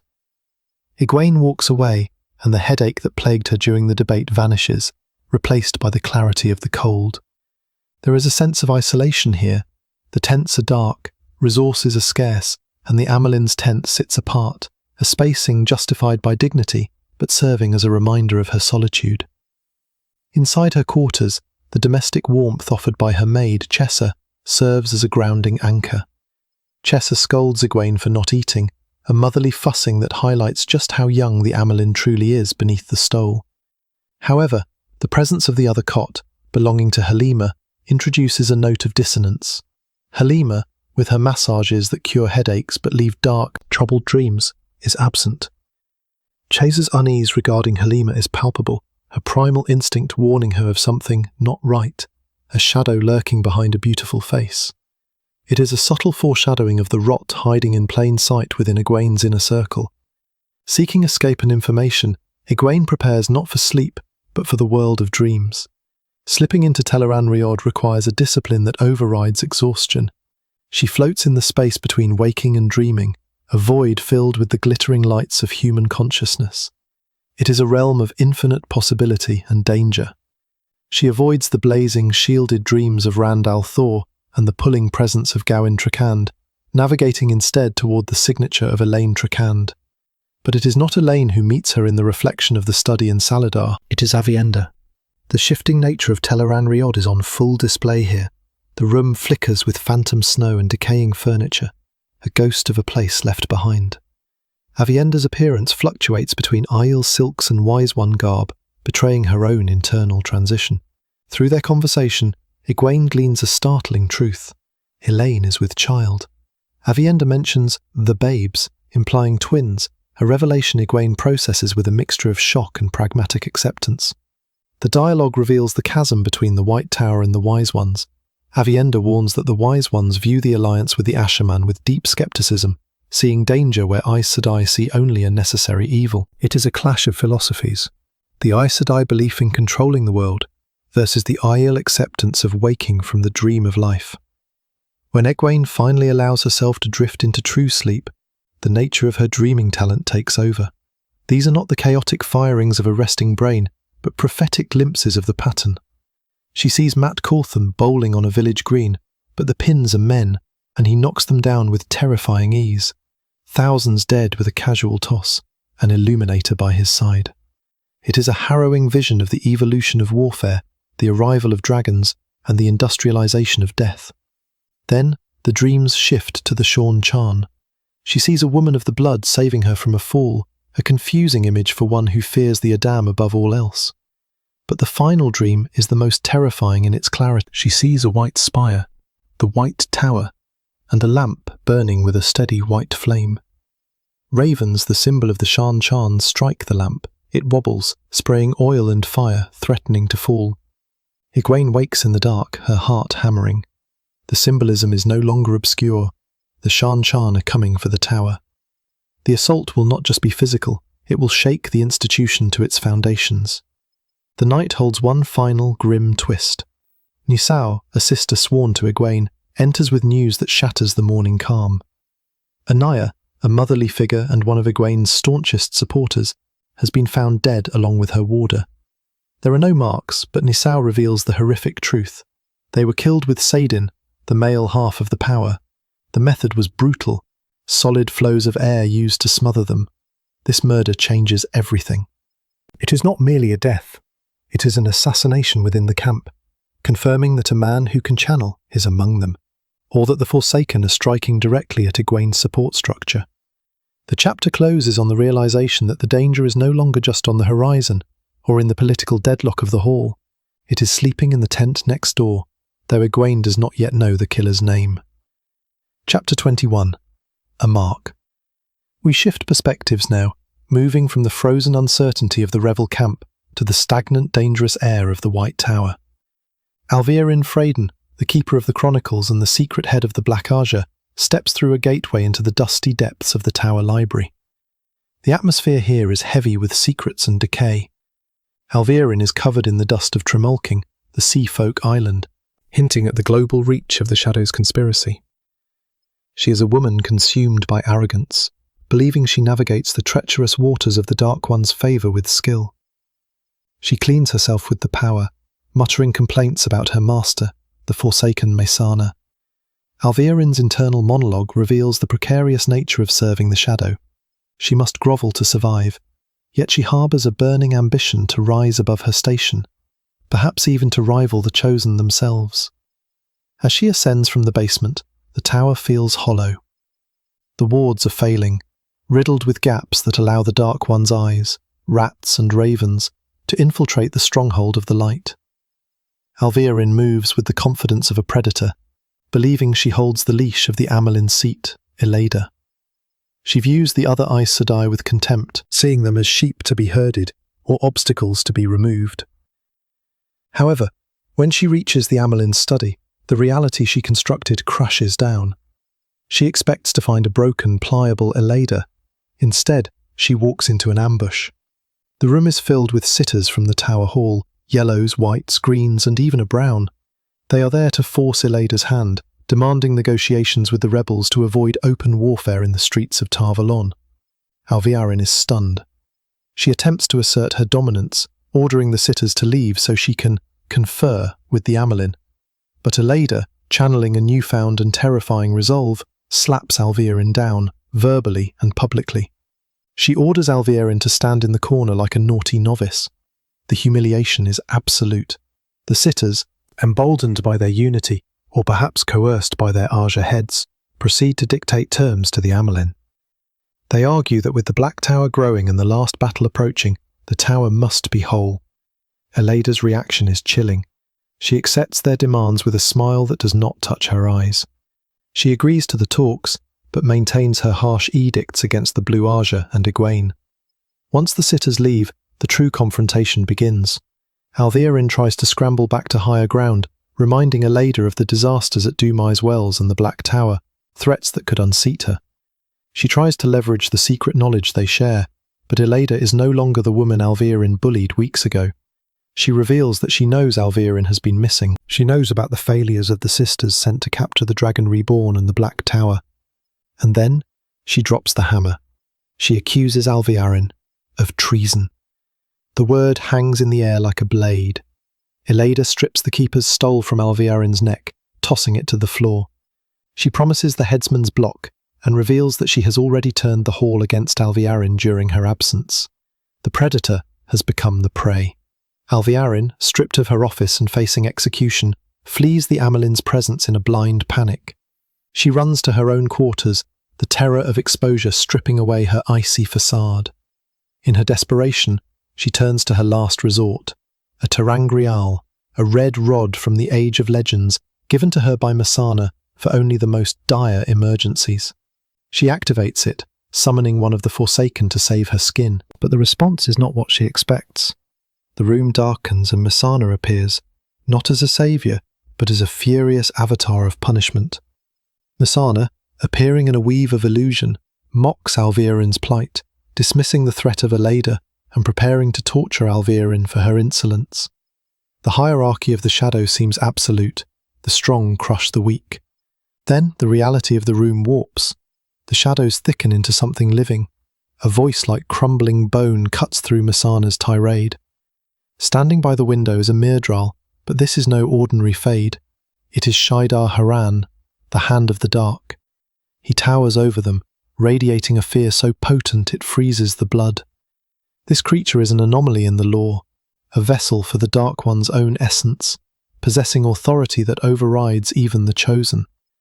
Mesana, one of the legendary Forsaken, is reduced to a terrified child. Shaido Haran punishes her for ignoring his summons.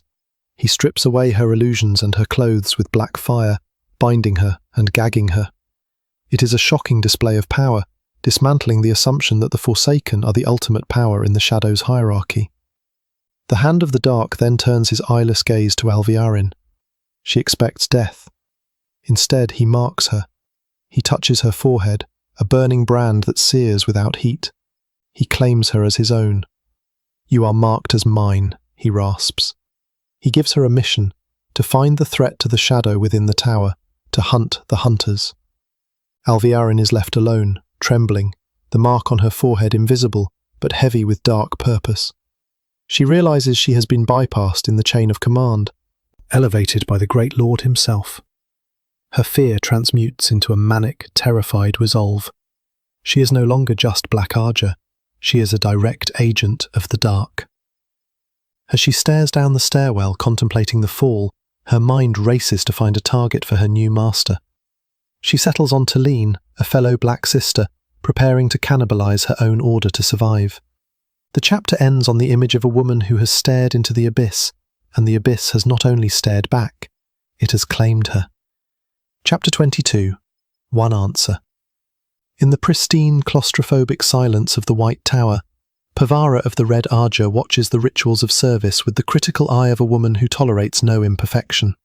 A young accepted, Pedra, serves cake and wine with a precision that Pavara finds commendable, if only because it lacks the trembling fear most students display before a sitter. There is a psychological armour to Pavara, a rigid adherence to protocol that barely masks a deep-seated weariness. When she dismisses the girl, it is not out of kindness, but efficient command. Her guest is Tana Fear, a woman who has ascended to the role of Keeper of the Chronicles under Elayne. Tana is a study in icy control, her eyes as cold as winter stones, her stole a brilliant, defiant scarlet. But Pavara detects a fissure in that marble facade. Tana is uneasy. It is a subtle wrongness, like a discordant note in a familiar song, that puts Pavara instantly on guard.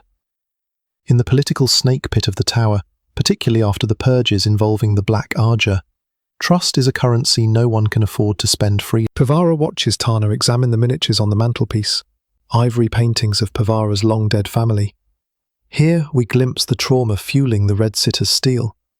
Her family was not lost to illness or war, but slaughtered by dark friends. Her youngest brother, Georg, died clutching a knife, trying to defend their father. This ancient pain hardens Pavara's resolve against the shadow, making her current conversation with Tana all the more jarring. Tana has returned from the rebel Aes Sedai camp in Saladar, but it is not the rebels who have shaken her. She speaks of her journey back, a frantic, horse-killing ride driven by sheer terror. In a village in Mirandi, Tana witnessed the unthinkable. Asherman. Not hiding, not fleeing, but recruiting. 6 men in black coats, often seeking those who could learn to wield the lightnings. The horror here is palpable. For thousands of years the Red Arger has existed for one purpose, to hunt men who channel to save the world from the breaking. Now Tana reveals that the scale of the Black Tower is beyond their ability to contain. The old tactics of gentle and suppress are obsolete in the face of an organised army that can travel instantly. Tana, staring into the depths of her wine as if seeking courage, proposes a heresy so profound it threatens to shatter the Red Arger's identity. She suggests that to control these men, the Red Sisters must bond them as warders. It is a desperate, visceral pragmatism. If they cannot be gentled, they must be leashed. The suggestion hangs in the air, a violation of every instinct Pavara possesses. Yet it underscores a terrifying truth about the end of the age. Survival demands the abandonment of tradition. Pavara, however, holds a secret of her own. She produces a thin scroll, a message smuggled from Toveen Gazal, a Red Sister captured by the Asherman. Tana believes her idea is a theoretical desperation, but Pavara knows the reality has already outpaced them. The contents of that note do not merely confirm Tana's fears, they fundamentally alter the architecture of their world. The war of the sexes is shifting into a strange, forced alliance, and the White Tower is no longer the sole apex of power. Chapter 23. Ornaments. The narrative shifts to the bleak, misty landscape of a Tyran manor house, where the legendary Cadsuane Maladrin stands watch. The title of the chapter refers to the golden ornaments in her hair, stars, moons, and birds, which are actually Terangrial. They are not merely decoration, but a sophisticated early warning system, vibrating when men channel, alerting her to the very energies that reshaped the world. Cadsuane is a woman of immense gravity, her presence alone enough to bend the wills of monarchs and Aes Sedai alike. yet she finds herself observing a world that is becoming increasingly difficult to steer. The manor is a pressure cooker of tension. Therein Mathwin, masking her razor-sharp intellect behind the guise of a fluttering, absent-minded brown sister, brings news of the sea folk and the chaotic political situation in Tyr. Cadsuane navigates these interactions with a weary dominance, but her attention is drawn to Min Farshaw. The young woman, dressed in boy's breeches and a coat, is consumed by anxiety for Rand al'Thor. Verin astutely observes that Min has placed her heart before her head, a vulnerability that Cadsuane views with a mix of disdain and pragmatic utility. Min's desperation to keep Rand alive aligns with Cadsuane's goals, even if their methods differ. Outside in the cold courtyard, the friction between the old world and the new is physically enacted. Warders are training, but the dynamic has shifted irrevocably. Lan Mandragoran, the uncrowned king of the Malkieri and the epitome of the traditional warder, flows through sword forms against Jahar Narishma. Jahar is an Asherman, a man who channels, bonded to the green sister Maurice. The psychological weight on Maurice is immense. She watches her warder not just with affection, but with the creeping dread of a handler whose beast is outgrowing its cage. She confesses to Cadsuane that Jahar is growing stronger in the power, perhaps stronger than she is. The power dynamic of the bond, traditionally held by the Aes Sedai, is threatened by the raw, chaotic force of Saidin. Jahar wears a dragon pin, a symbol of his rank among the Ashermen, with a mix of pride and frustration that unnerves his Aes Sedai. It is a potent symbol of the Black Tower's rising legitimacy, challenging the White Tower's monopoly on authority. Cadsuane moves to visit the centre of this storm, Rand al'Thor. She finds him guarded by the fierce loyalty of the Seanchan woman Olivia and the jealous dedication of the Aes Sedai Elza. When Cadsuane enters, she finds Rand changed. The cleansing of Saidin at Shadar Logoth has left him physically present, but emotionally calcified. He is harder, colder, his eyes like blue-grey ice. He paces the room, discussing the Seanchan philosophy of war, the ever-victorious army that adapts to every defeat until it wins. This is a crucial insight into Rand's evolving psyche. He is no longer just fighting for survival, he is internalizing the ruthless efficiency of his enemies. He realizes that to win Tarmon Gaidon, he must be willing to change the rules of engagement, much like the Seanchan do. The tension breaks with the sudden chaotic arrival of more warders, travelling directly to the manor from Caerhien. Their unexpected appearance shatters the illusion of isolation and safety. It is a reminder that in this new era, distance offers no protection. As Cadsuane observes the disruption, she realizes that events are accelerating beyond anyone's control. The carefully laid plans of the Aes Sedai are being overrun by the sheer momentum of the dragon reborn and the chaotic forces swirling around him. The ornaments in her hair may warn her of channeling, but they cannot predict the shifting tides of a world hurtling toward its final battle. Chapter 24. A Strengthening Storm. The atmosphere inside Lord Algarin's manor is heavy, her physical weight pressing down to match the barometric crush of the storm raging outside. It is mid-afternoon in Tyr, yet the sky is bruised and dark, necessitating lamplight to ward off the gloom.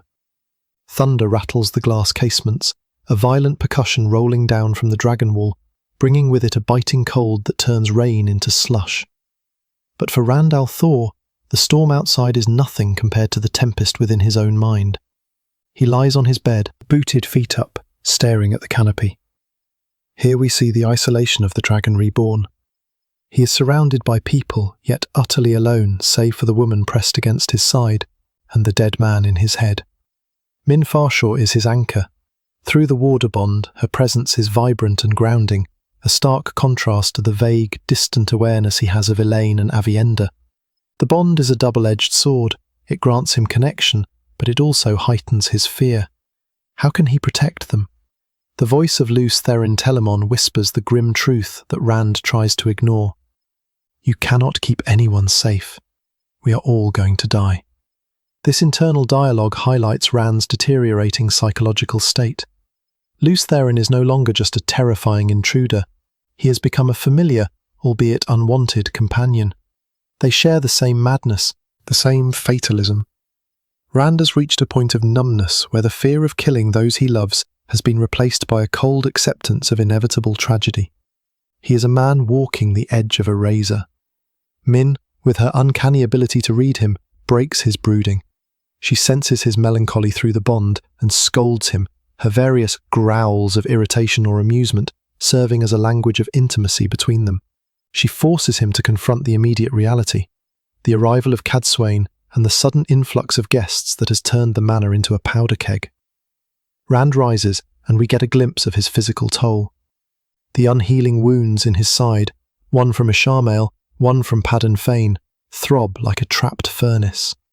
It is a chronic agony he hides from Min, a physical manifestation of the pain he carries for the world. The situation in the manor is politically explosive. Davram Bashara has arrived with Saldean cavalry, but more shockingly, Elayne Trakand is here. A false dragon turned Asherman, wearing the Black Tower's coat but separated from Taim's influence. Even more destabilizing is the presence of Aes Sedai, who are not captives, but who seem to be with the Asherman. The world is turning upside down, the prey are becoming the predators, and the ancient lines between the White and Black Towers are blurring. Elsa, a green sister sworn to Rand, interrupts. Her devotion is intense, almost frantic. She burns with a desire to see Rand reach the last battle, a singular focus that borders on obsession. She announces the arrival of the Ogier, Loyal. When Loyal enters, the mood shifts momentarily. The Ogier brings a sense of earthiness and genuine warmth that is rare in Rand's life. However, even this reunion is shadowed by duty. Rand seizes Saidin to ward the room against eavesdropping. Here, we witness a profound moment in the lore. The source is clean, the taint is gone. For 3,000 years, the male half of the true source was coated in rancid oil, a sickness that drove men mad. Now, it is pure. Yet Rand still feels nausea. It is a phantom pain, a psychological scar left by years of conditioning. He expects the sickness, so his body creates it. It is a tragic reminder that while the world can be healed, the trauma of the past lingers. Even Luz Therin reaches greedily for this clean power, and for a moment, the boundary between the two men blurs further. Loyal's news is grim. He has visited the steading to warn them about the ways, but the Ogier are distracted. A great stump has been called, a massive deliberative council not seen since the War of the 100 Years. This signifies a momentous shift in Ogier society. They are debating something that could change their relationship with the world, perhaps even contemplating leaving it entirely. The conversation turns to the most volatile news. Loyal reveals the truth about the Aes Sedai with Elayne. They have been bonded by the Asherman. This is a seismic shift in the power dynamics of the world. For millennia, women have bonded men. Now, the Asherman have retaliated in kind. We cut briefly to Cadsuane Malydrin, the legendary Aes Sedai, sipping ginger tea while the storm rages. She is a woman of iron will and immense experience. She learns from the Yellow Sister Samitsu that Tovine and Gabrel, two of the sisters sent to destroy the Black Tower, have indeed been bonded. Cadsuane maintains her composure, but she knows the board has changed. She sends Samitsu back to Caerhien to watch the dragon-sworn sisters, knowing that discipline must be maintained even as chaos rises. Back with Rand, the confrontation with Elayne and Bashir is tense. Rand is furious. He knows that Asherman bonding Aes Sedai will be seen as an atrocity by the White Tower, potentially sparking a war he cannot afford. Elayne, standing tall and proud in his black coat, refuses to back down. He reveals a schism within the Black Tower itself. Mazrim Taim is building a personal army, a coterie of loyalists, turning the Asherman into a weapon for his own ambition. Elayne warns Rand that he must deal with Taim before he loses the Black Tower entirely, but Rand is juggling too many knives. Bashir brings more bad news. There are spies seeking the seals on the Dark One's prison. 3 are known to be broken. If the others fall, the Dark One breaks free. Faced with a fracturing Black Tower, a hostile White Tower, and the crumbling prison of the Dark One, Rand makes a cold, pragmatic calculation. He remembers Bashir's advice. When offered 2 targets, strike at a third. He cannot fight the Shadow and the Seanchan invaders simultaneously. He drops the bombshell. He will seek a truce with the Seanchan. It is a desperate gamble, sacrificing pride and territory to buy time for the last battle. As the chapter closes, Elsa, the sworn sister, reflects darkly. She believes some people must die for the dragon to reach Tarmon Gaidon. Her loyalty is absolute, but her moral compass is terrifyingly skewed. Chapter 25. When to wear jewels. The scene shifts from the wet, thundering darkness of Tyr to the freezing, snow-covered forests of Altara.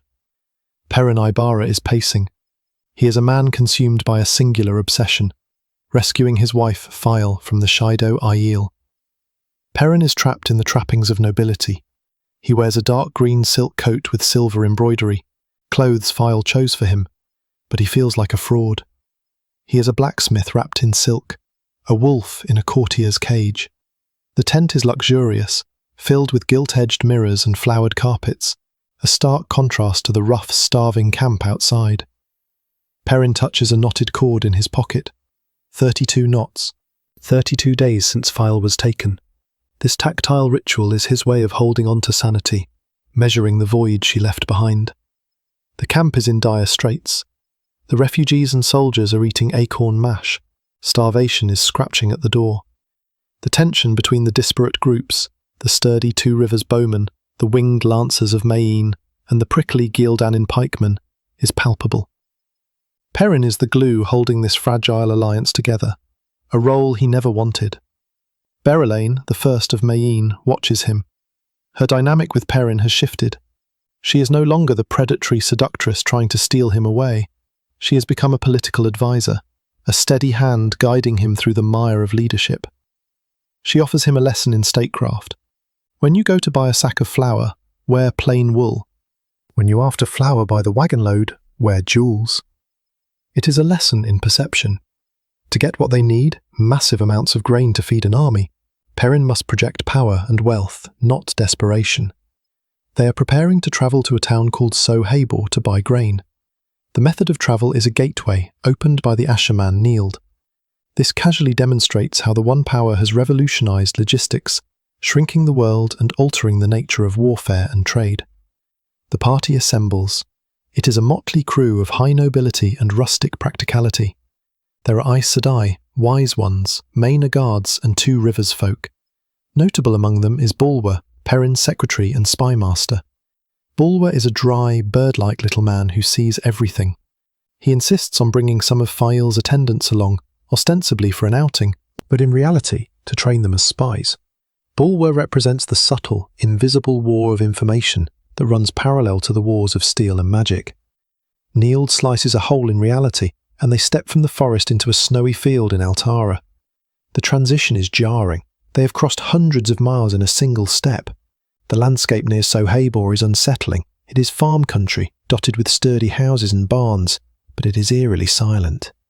There is no smoke from the chimneys, no livestock in the fields. It is a stillness that speaks of abandonment, or something worse. The hair on Perrin's neck rises, his wolf instinct sensing a wrongness in the air. Suddenly the silence is broken by a visual shock. High above, a creature sweeps through the sky. It looks like a bat, but massive, with a long neck and tail. It is a Torakin, a Shawnchawn riding beast. The sight of the Shawnchawn patrol freezes the group. It is a stark reminder that while Perrin focuses on the Shaido, the Shawnchawn Empire is expanding, their shadow lengthening across the land. It connects thematically to Rand's decision in the previous chapter. The Shawnchawn are an undeniable reality that can no longer be ignored. Perrin watches the creature fly east, bathed in the red-gold glare of sunrise. He turns away, dismissing it. "Nothing to do with us," he says. This line encapsulates Perrin's tunnel vision. The world is falling apart, empires are colliding, but for Perrin, nothing matters but the woman held captive in a cage of Aiel spears. He will burn the world if he has to, or ignore its burning, just to untie the knots in his pocket. Chapter 26. In Saidin, the pattern weaves a tapestry of desperation and decay as we find Perrin Aybara staring down at the town of Saidin. It is a moment of stark contrast. The gateway created by the Asherman Nield has deposited them near civilization, yet the view offers no comfort. The town sits heavy against the river, guarded by massive stone walls and iron-strapped gates. It is a fortress built to repel armies, a testament to the fractured politics of the world, where greedy nobles are a constant threat. Yet, as Perrin observes, the prophet Masema has left this place untouched. Masema, a man who thrives on chaos and the terror of the defenceless, has no appetite for siege engines or patience. But as the wind shifts, carrying a stale, oppressive scent, we realize that walls of stone cannot bar the shadow. There is a psychological heaviness here, a stillness that pricks at the wolf within Perrin. His instincts, sharpened by his connection to the wolves, recoil not just from the stone enclosure, but from the silence. A town of this size should hum with life. Instead, it holds its breath. Even the soldiers, the Geldanin with their burnished armour and the winged guards of Mayene, seem like bright, incongruous ribbons wrapped around a rotting corpse. This visual dissonance highlights the absurdity of their mission. Pomp and pageantry used to mask the desperation of a blacksmith playing at being a lord. They cross the bridge, the hooves of their horses clattering in the quiet. The gates are shut tight, and when they finally open after a tense standoff, the reality of Soharbor spills out in a wave of physical stench. It is the smell of a city that has given up. Hygiene, order, and pride have collapsed under the weight of an unseen terror.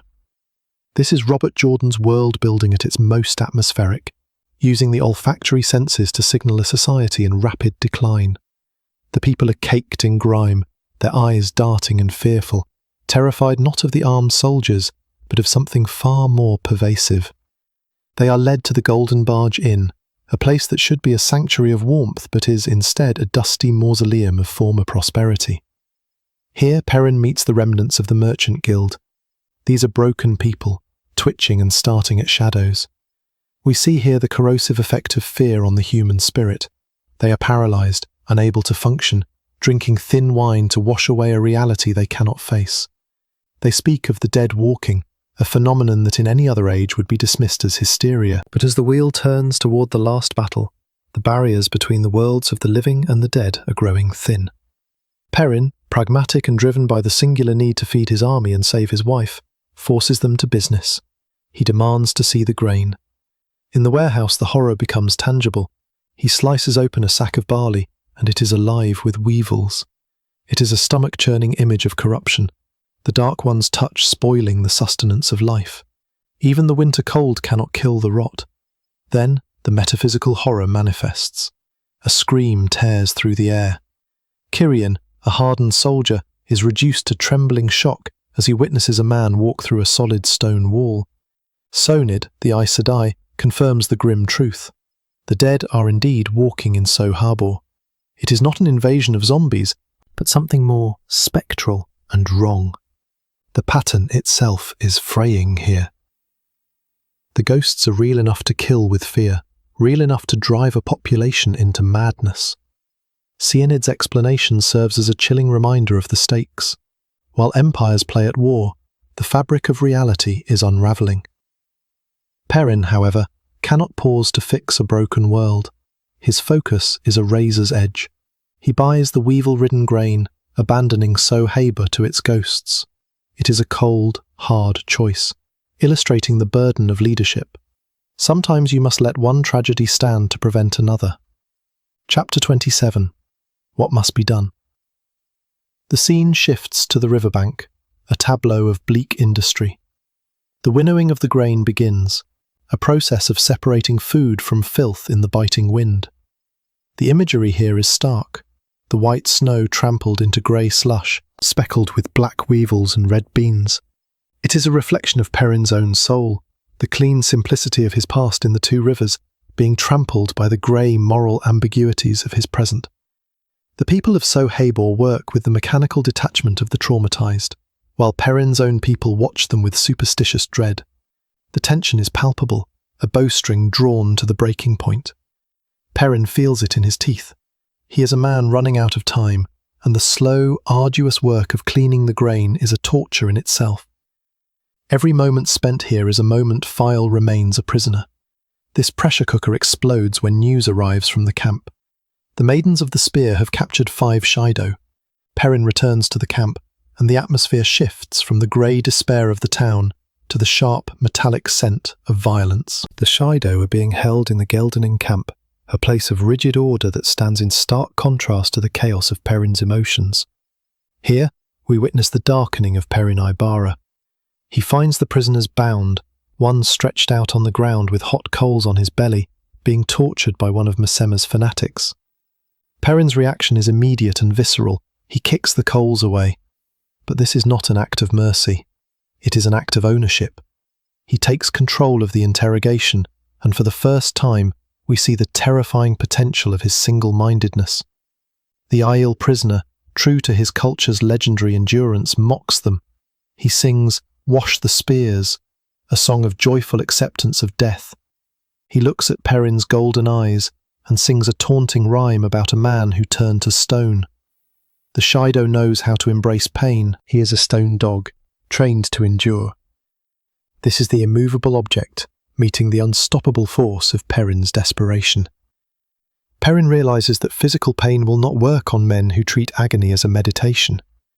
He needs something more profound. He needs to break their will. The transformation is chilling. The blacksmith, the builder, the man who cherishes creation, picks up his axe. He asks simply about file. When the Shaido sings in defiance, Perrin does not hesitate. In a single fluid motion, he brings the axe down, severing the man's hand. It is a moment of profound shock, not just for the Shaido, but for everyone present, and for us. The gentle giant has committed an atrocity.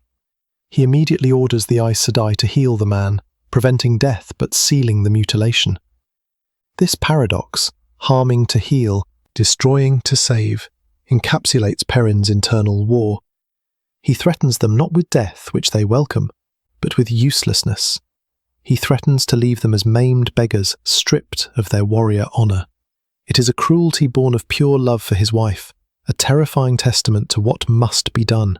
He leaves the prisoners broken by the threat, not the pain, and walks into the solitude of the woods.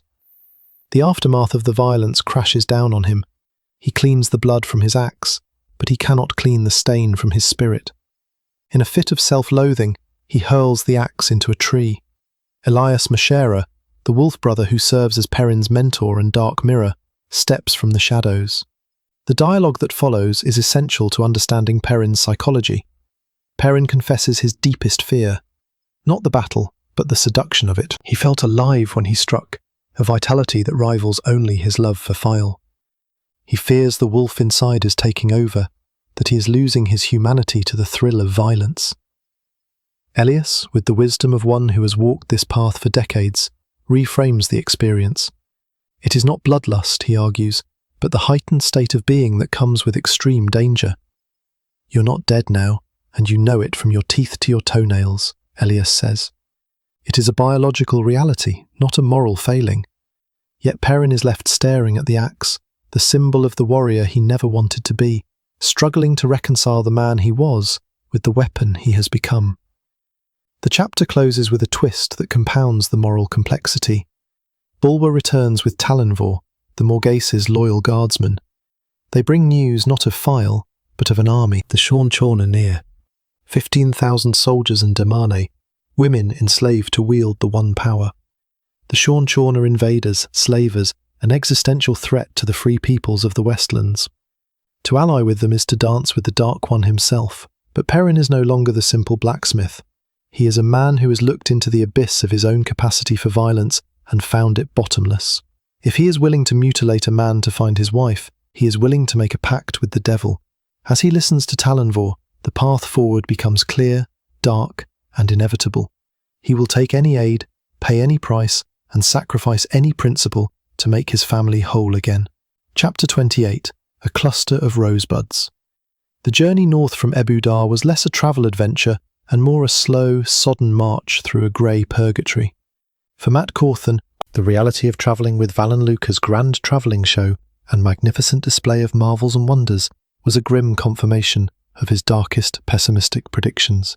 The skies had opened up, weeping a cold winter rain that felt dangerously close to snow. It wasn't just weather, it was an oppressor. It soaked through heavy coats, chilled the bone, and turned the road into a slick, treacherous ribbon that slowed their escape to a crawl. There is a unique psychological weight to fleeing for one's life at the pace of a circus wagon. While Mat's instincts screamed for speed, urging horses to the brink to put miles between them and the Sean-Chorn nobility, Luca was concerned with assets. To the showman, horses were expensive investments, not getaway vehicles. This creates a friction that defines the early leg of this journey. Mat, the reluctant general, vibrating with the need for velocity, and Luca, the penny-pinching civilian fretting over mud and coin. The camp life reflected this misery. We see the stark contrast between the fantasy of the show, the bright red banners, the embroidered cloaks, and the gritty reality of the road. Mat finds himself stalking through the rain, avoiding the questionable culinary experiments of Luca's wife, only to find his own men, the Red Arms and the Band of the Red Hand, in similar spirits. Even Chel Vannin, a man whose sloth is legendary but whose competence is absolute, sat in the rain stirring stew, looking like a pile of damp laundry. There is a profound irony in Mat's situation here. He is a man who craves a simple life of dice and dancing, yet he is constantly forcing order upon chaos. He has to manage the Red Arms, manage Luca's ego, and, most dangerously, manage the volatile mixture of Aes Sedai, Suldam, and Seanchan nobility he has scooped up in his wake. The tension on the road was palpable. It wasn't just the rain, it was the traffic. The column was frequently overtaken by the very people they were hiding from. Seanchan settlers and soldiers marched north, a reminder of the massive imperial machine occupying Altara. Robert Jordan paints a vivid, alien picture here. Soldiers in insect-like helmets, armour of overlapping plates, and the terrifying Grolm, three-eyed, bronze-scaled creatures that moved with a fluid, predatory grace. These encounters terrified the show animals, requiring hours to calm the lions and bears, further slowing their progress. Every time a Seanchan officer stopped to check the horse warrant, Mat Cauthon sweated. It is a testament to the sheer anxiety of the situation. One overzealous officer, one glance at a warrant that didn't match the number of horses, and the game would be up.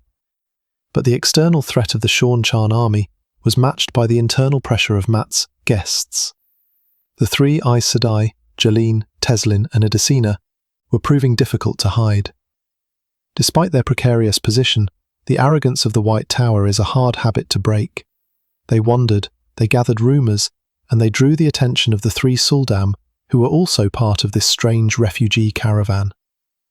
Mat found himself in the impossible position of herding cats, trying to keep the women from exposing the entire group. We see here the fascinating, layered sociology of the Wheel of Time world. You have Aes Sedai, accustomed to ruling, now forced into a terrified gratitude. You have Suldam, accustomed to collaring women who can channel, now conspiring with them to survive. And in the middle is Mat, the rogue with the fox-head medallion, the only thing keeping the powder keg from exploding. Mat's most complex problem, however, remained the Daughter of the Nine Moons. He needed to smooth relations with Tuon, the woman the prophecies claimed was his wife. His first attempt was a tactical blunder born of cultural ignorance. He brought Aegean in, a former high-ranking Seanchan captain, to help bridge the gap, and presented Tuon with a gift, a heavy gold necklace. The scene that follows offers a chilling insight into the absolute hierarchy of the Seanchan Empire. Tuon, a tiny figure in ill-fitting clothes, dismisses the gift with a wave, passing it to her servant, Seleucia. Seleucia, in turn, treats Aegean with a disdain that cuts deep, ordering the former captain to wear it like a common dancer. Aegean's reaction is heartbreaking and terrifying. She breaks. This proud warrior drops to her face, kissing the floorboards, begging permission to withdraw. It is a stark reminder to Mat, and to us, that Tuon is not merely a spoiled noblewoman, she is imperial royalty. Her power is not in her muscles, but in the absolute terrifying reverence she commands. She is a porcelain doll cast in steel. Mat, however, is not Seanchan. He is a gambler, and when one game fails, he switches tables. Realizing that direct appeasement failed, he engaged Tuon on a battlefield she respected, the board game of Stones. This marks a shift in their dynamic. Stones is a game of strategy, territory, and trapping your opponent, much like the generalship memories filling Mat's head. For several nights he visited her wagon. He stopped trying to impress her with wealth and started impressing her with competence. He brought small, thoughtful gifts, a paper flower, a silk bloom, and handed them to Seleucia, bypassing Tuon's rejection. He played the game, sometimes losing, sometimes winning, but always engaging her intellect. Tuon, for her part, began to study him. The text notes her cool, liquid eyes weighing and measuring him. She is a creature of the court, used to intrigue and deadly manoeuvring. In Mat she found an anomaly. A man who kidnapped her, yet treated her with a rough, confused chivalry. When he finally placed a cluster of red silk rosebuds on the board, she made her move. She accepted his skill. She accepted the game. But the lore deepens with a revelation from Elayne. Mat, in his frustration, learns the truth of his marriage. In the chaos of their escape from Ebu Dar, Mat had shouted 3 times that Tuon was his wife.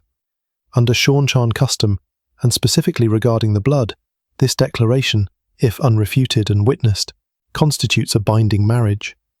Mat had walked right into the prophecy he was trying to outrun. He was the trout, and the hook was already set. He just hadn't felt the line pull tight yet. The true test of this strange bond came at the crossing of the river Eldar. The show had to cross from Alkindar to Corommen, passing directly through a heavy Seanchan military presence. This was the moment of maximum danger. Mat rode beside the purple wagon, his heart hammering against his ribs, the dice in his head rattling a thunderous warning. Tuon sat in the wagon, surrounded by her own soldiers, her own people. All she had to do was raise her voice. One word, and Mat would be executed, and she would be rescued. Mat waited for the shout. He waited for the betrayal. It never came. Tuon sat silent, huddled in her cloak. She watched the soldiers of the Empire pass by, observed the Rakons sweeping overhead, and said nothing. Why? Perhaps it was her curiosity about this strange man who defied her understanding. Perhaps it was a rigid adherence to her word, a trait of the Seanchan nobility that Mat was beginning to rely on. Or perhaps, like a player at a stones board, she wanted to see how the rest of the game played out before flipping the table. They passed through the danger, moving eastward into the hills. The tension broke, but the connection remained. The chapter concludes with a moment of quiet, metaphysical significance. In the salt town of Jurador, Tuon made a request of Mat, a demand really, but phrased politely. Mat, weary and resigned to the strange web the pattern had woven around him, agreed. And in that moment, the dice in his head stopped. For readers of the Wheel of Time, the silence of the dice is as loud as a thunderclap. It signifies that the gamble is over. The event has occurred. The coin has landed. Mat Cauthon is no longer waiting for the drop. He is now living in the consequence. He had looked into the face of the daughter of the 9 moons, played his hand, and for better or worse, the future was now set. The courtship, accidental and clumsy as it was, had officially begun. Chapter 29. Something flickers. The sensation of dice tumbling inside one's skull is a maddening omen, a signal from the pattern itself that a momentous, irrevocable event is rushing toward the present. For Mat Cauthon, that sound is deafening as he prepares to leave the relative safety of Valen Luca's menagerie wagons. He stands before a mirrorless wall, tying a black silk scarf to hide the rope scar on his neck, a grim souvenir from the Tree of Life, while Bael Doman blocks the doorway, grumbling about the sheer lunacy of their situation. Doman, a man as wide as he is bearded, looks ready to wrestle Mat into submission rather than let him walk into Jurador. But Mat is driven by a chaotic mix of stubborn integrity and the Tavarin pull. He made a promise to the daughter of the 9 moons, Tuon, to buy her decent clothes, replacing the ill-fitting garments she's been forced to wear in captivity. It is a strange priority for a man terrified of the Seanchan Empire, yet it fits Mat's psyche perfectly. He may be a rogue, but he is a rogue with a code. He dons a fine green coat, wishing for a bit more embroidery, and checks his luck. The dice are still bouncing. Elayne, the disgraced Seanchan captain now disguised with a wig, backs him up, though her faith lies in Tuon's word rather than Mat's luck. She believes the High Lady will not break a promise of truce. Mat, ever the gambler, knows that trusting a royal Seanchan is like betting on a 3-legged horse, but he has no other play. He steps out into the biting morning chill, the sky clear, and the showfolk bustling like ants before a storm. As they walk toward the town, the dynamic between Mat and his captive is on full display. Tuon and her shadow, the lethal Damane trainer Seleucia, wait by the purple wagon. Tuon is cool, imperious, and utterly unfazed by her status as a hostage. She mocks Mat's grace, calling him toy, a nickname that strips him of his authority and reduces him to a plaything. Yet Mat offers his arm with a flourish. He is walking the razor's edge between jailer and suitor, a dance of courtship played out in the shadow of the gallows. The journey into Durador reveals the oddity of the world unravelling around them. As they walk the road, Mat perceives a disturbing phenomenon. The crowds of people pressing around them, the farmers, the merchants, suddenly vanish, flickering out of existence as if they were never there, leaving the road empty before snapping back. It is a terrifying dislocation of reality, a nod to the instability of the pattern, or perhaps the immense gravitational pull of Mat's own destiny, warping the threads around him. He touches the foxhead medallion, seeking the cold reassurance of its protection against the one power, but the flickering feels like something older, something deeper. He ignores it, because the dice in his head leave no room for metaphysical panic. Durador is a wealthy town built on salt, its buildings grand and its people suspicious. Mat plays the role of the indulgent patron, while Tuon and Seleucia inspect silks with the critical eyes of women used to the imperial court. There is a tension here, a clash of cultures. The local style is modest and high-necked. The Seanchan aesthetic is foreign and bold. As they move from shop to shop, the danger escalates. Mat spots familiar faces from the menagerie. Eludra the Illuminator, Tom Merrilin obsessing over a letter from a dead woman. But then he sees something that stops his heart. An Aes Sedai, Edicina, walking openly, followed by Seanchan shadows. The realization hits Mat like a physical blow. The town isn't just a market, it's a trap waiting to spring. If Tuon speaks 3 words of her native accent, the game is up. But she doesn't. She shops. She acts the part of the captive, keeping her word. It is a baffling display of honor from an enemy. Mat, sweating and anxious, finally buys an enormous amount of silk to satisfy them and hustles them back toward the wagons, the heavy bundle of cloth weighing on his shoulders like his mounting responsibilities. But the dice do not stop. They thunder. Upon returning to the show, the true catastrophe reveals itself. They find Elayne slumped under a wagon, bleeding from a stab wound, tended to by a frantic Domon and a grim Teslin. The culprit is Renna. The former Suldam, who had been travelling with them in disguise, has fled. But before she ran, she learned a secret that shatters the foundation of Seanchan society. Elayne revealed that Suldam can be taught to channel. They are the same as the women they leash. To a true believer like Renna, this truth is an abomination so profound it drove her to murder and treason. She has stolen a horse and is riding for the nearest Seanchan garrison at Corommen. If she reaches them, she won't just report Mat, she will bring the full might of the Empire down on Luca's show to purge her own shame. Mat is faced with a choice that defines his character in the latter half of the saga. The old Mat might have run. The leader he has become knows he cannot leave these people to be slaughtered. He orders Luca to pack, but he knows they cannot outrun the news. He must stop the messenger. The chase is a grueling nightmare of endurance. Mat, the thief-catcher Vannin, and his Red Arms ride their horses into the ground. They pound across the rolling hills of Altara, the sun sinking lower, the dice screaming in Mat's mind. It is a race not just against Renna, but against the inevitability of the pattern. They push their mounts until their lungs burn, closing the distance mile by agonizing mile. They spot her near the river Elbar. Renna is desperate, her stolen horse failing, scrambling up a ridge that leads to safety. She is within shouting distance of salvation. Mat looks at the woman, a woman he once tried to protect, a woman he fed and sheltered. The code of the 2 rivers, the morality that says men must protect women, wars with the general who knows that one life is worth less than hundreds. The flickering reality, the dice, the pressure, it all converges on a single word. Mat says, "Shoot." The crossbow thrums, an arrow follows. There is no glory in it. Renna falls, tumbling down the slope into the water, a heap of dark skirts taken by the current. The dice stop. The silence in Mat's head is sudden and absolute. That made 3, Mat thinks. A grim tally of women who have died because of him, or by his hand. It is a stain on his soul that no amount of lace or silk can cover. The transition from rogue to killer is complete. He has done what had to be done. and he hates himself for it. They ride back in the dark, exhausted and hollow. Mat expects to find the menagerie in panic, Luca wailing, the show disbanding. Instead, he walks into his wagon to find a surreal tableau. Tuon sits in a gilded chair eating pastries, holding court. She has not fled. She has not betrayed them. When Mat tells her Rhaena is dead, he expects outrage. Instead, Tuon offers a terrifying, icy approval. To the empress-to-be, Rhaena was a traitor. Mat's execution of her was not murder, it was imperial justice.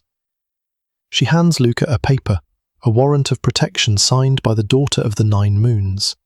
She has effectively adopted the travelling show, bringing them under her aegis. Mat stares at her, the woman who is his fate, his prisoner, and his judge. She wears the small cluster of silk rosebuds he bought her, pinned to her mismatched clothes. The absurdity of it breaks him. He has agonized, killed, and ridden to the brink of exhaustion to save her and the show, only to find she has calmly taken command of the situation while eating cakes. He throws his hat on the floor and laughs. It is the laughter of a man who realizes that, no matter how well he plays the game, the dice will always land in ways he can never predict. He is trapped in a marriage of destiny with a woman as dangerous and sharp as a crystal dagger, and all he can do is laugh. Chapter 30. What the Oath Rod Can Do. The sun hangs low on the horizon, casting the white tower into a sharp, intimidating silhouette against the distance. It is a morning defined by contradiction. The calendar suggests spring should be blooming, yet winter clings to the land with the desperate, freezing grip of a dying man. Inside the rebel camp, the air vibrates, not just with the physical bustle of labourers hauling water and charcoal, but with the unseen, electric tension of hundreds of women capable of channeling the one power. Egwene Alvear, the Caemlyn seat of the rebels, sits in her tent, attempting to eat a breakfast of porridge that might contain weevils. Her maid, Chessa, offers advice masked as ramblings to avoid overstepping her station, a delicate dance of hierarchy that defines tower life. But the domestic quiet is shattered when Nisao, a sister of the Yellow Arger, enters wrapped in the glow of Saidar. She brings news that chills the air far more than the lingering winter. Qyron Stang is dead. Murdered. This is the second death following Anaya's, and the method is brutal. Her neck was snapped with a violence that suggests the use of Saidin, the tainted male half of the true source. We see here the creeping horror of the situation. The Aes Sedai, women who are accustomed to being the hunters, the untouchable pinnacle of authority, are now the prey in their own camp. Fear is a contagion. It spreads through the sisters like the spotted fever Egwene remembers from her childhood in the Two Rivers, an invisible stalker that makes everyone eye their neighbour with suspicion. Egwene cannot afford to mourn. She is the Caemlyn, a position that requires her to be harder than stone. She orders a discreet investigation, but the damage is done. As she moves through the camp, she observes the psychology of fear manifesting in the sisters. They walk in pairs, warders close at hand, cowls swivelling, scanning for an enemy they cannot see. The novices and accepted, usually terrified of a scolding, now seem bound by a deeper, familial survival instinct, calling each other cousin, as if blood ties could ward off the shadow. In her study, Egwene faces the grind of politics which stops for no murder. The hall of the tower is a snake pit of manoeuvring. She receives messages and visitors: Theodrin, Siuan Sanche, Sheriam, Myrelle, Morvrin, Megan. Each interaction is a lesson in the game of houses. The sitters, Ramanda and Elayne, are circling, trying to manage Egwene, unaware that she has long since cut her strings. They dismiss her true dreaming talent, refusing to believe her warnings about the Sean Chan because it does not fit their worldview. This is the tragic hubris of the Aes Sedai. They believe that if they do not acknowledge a threat, it cannot possibly hurt them. The tension peaks during a meeting with Ramanda. The yellow sitter is aggressive, pushing for a hunt to track down the kin, the 1,000-strong group of women who flunked out of the tower or ran away, yet have organised under the Aes Sedai's nose. To Ramanda, their existence is an insult. Here, Egwene drops a philosophical bomb that strikes at the very foundation of the White Tower. She proposes that instead of hunting the kin, They should use the oath rod to unbind sisters who wish to retire. She suggests that the 3 oaths, the very definition of what it means to be Aes Sedai, are not a life sentence, but a contract that can be ended. The psychological impact on Ramanda is devastating. To the Old Guard, the oaths are sacred. They are the armour that protects their souls. Egwene, with her pragmatic roots, sees the oaths as tools. She argues that allowing sisters to retire into the kin would double the tower's influence and remove the shame of leaving. Ramanda, sweating and shaken, rejects this violently. She declares she will die an Aes Sedai, unable to comprehend a world where the shawl can be laid down. It is a clash between tradition that leads to stagnation and radical adaptation necessary for survival. But Egwene has more immediate concerns than theology. She has a secret plan, one she trusts to no one else. The siege of Tar Valon has stalled, and she intends to break the deadlock. Feigning illness to clear her schedule, Egwene slips away. She finds Suan Sanche and takes Bella, the shaggy, stout mare from the 2 Rivers, who has carried her so far from home. There is a poignant moment here, as Egwene rides the humble horse. She is the most powerful woman in the world, yet she relies on the simple, steadfast loyalty of a village horse. She rides into the night, racing the setting sun, heading for the river. Her destination is a rendezvous with soldiers and a boat. The plan was for Mat Cauthon, a novice with immense potential, to carry out a strike against the north harbour of Tar Valon. But Egwene, driven by a need to lead from the front, or perhaps a lack of trust that anyone else can do it right, sidelining Bode. She tells the novice that some burdens only the Caemlyn can bear. It is a moment of heroism, but also of isolation. Egwene is cutting herself off from her support system, believing she must be the sole pillar of the tower. She boards a rowboat, muffled and dark, and is rowed silently toward the enemy walls. The massive chain that blocks the harbour mouth looms ahead, black iron glistening with grease. This is the target. Egwene embraces Saidar, filling herself with life and power. She weaves earth and fire, pushing the one power into the massive iron links. The metal flashes white. She is turning the iron into Quendila, Heartstone. By doing so, she isn't destroying the chain, she is making it indestructible. Once transformed, it can never be cut, never be broken. She is sealing the harbour of Tar Valon shut, turning their defence into a cage. But the moment the weave settles, disaster strikes. There is a flare of power from the walls above, not a warning, but an attack. A blow strikes the boat, and Egwene is thrown into the freezing black water. The shock is immediate and total. She is dragged out, not by her own men, but by enemies. As she coughs up river water, a cup is pressed to her lips, a sleeping draught mixed with mint. She looks up into the face of a calm Aes Sedai. They knew. They were waiting for her. As the darkness of the drug drags her under, the horrifying realization hits. She has been betrayed. Someone close to her, someone who knew the plan, sold the Caemlyn seat to Elayne. The trap was perfect, and the spring she fought so hard to bring has begun with her capture. Epilogue. An answer.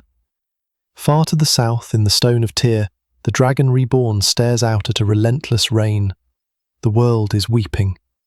Rand al'Thor feels the ache of the heron brands on his palms and the unhealing wounds in his side. The physical pain grounds him, a reminder that he is still alive, despite the voice of Luce Therin Telamon whispering madness in his skull.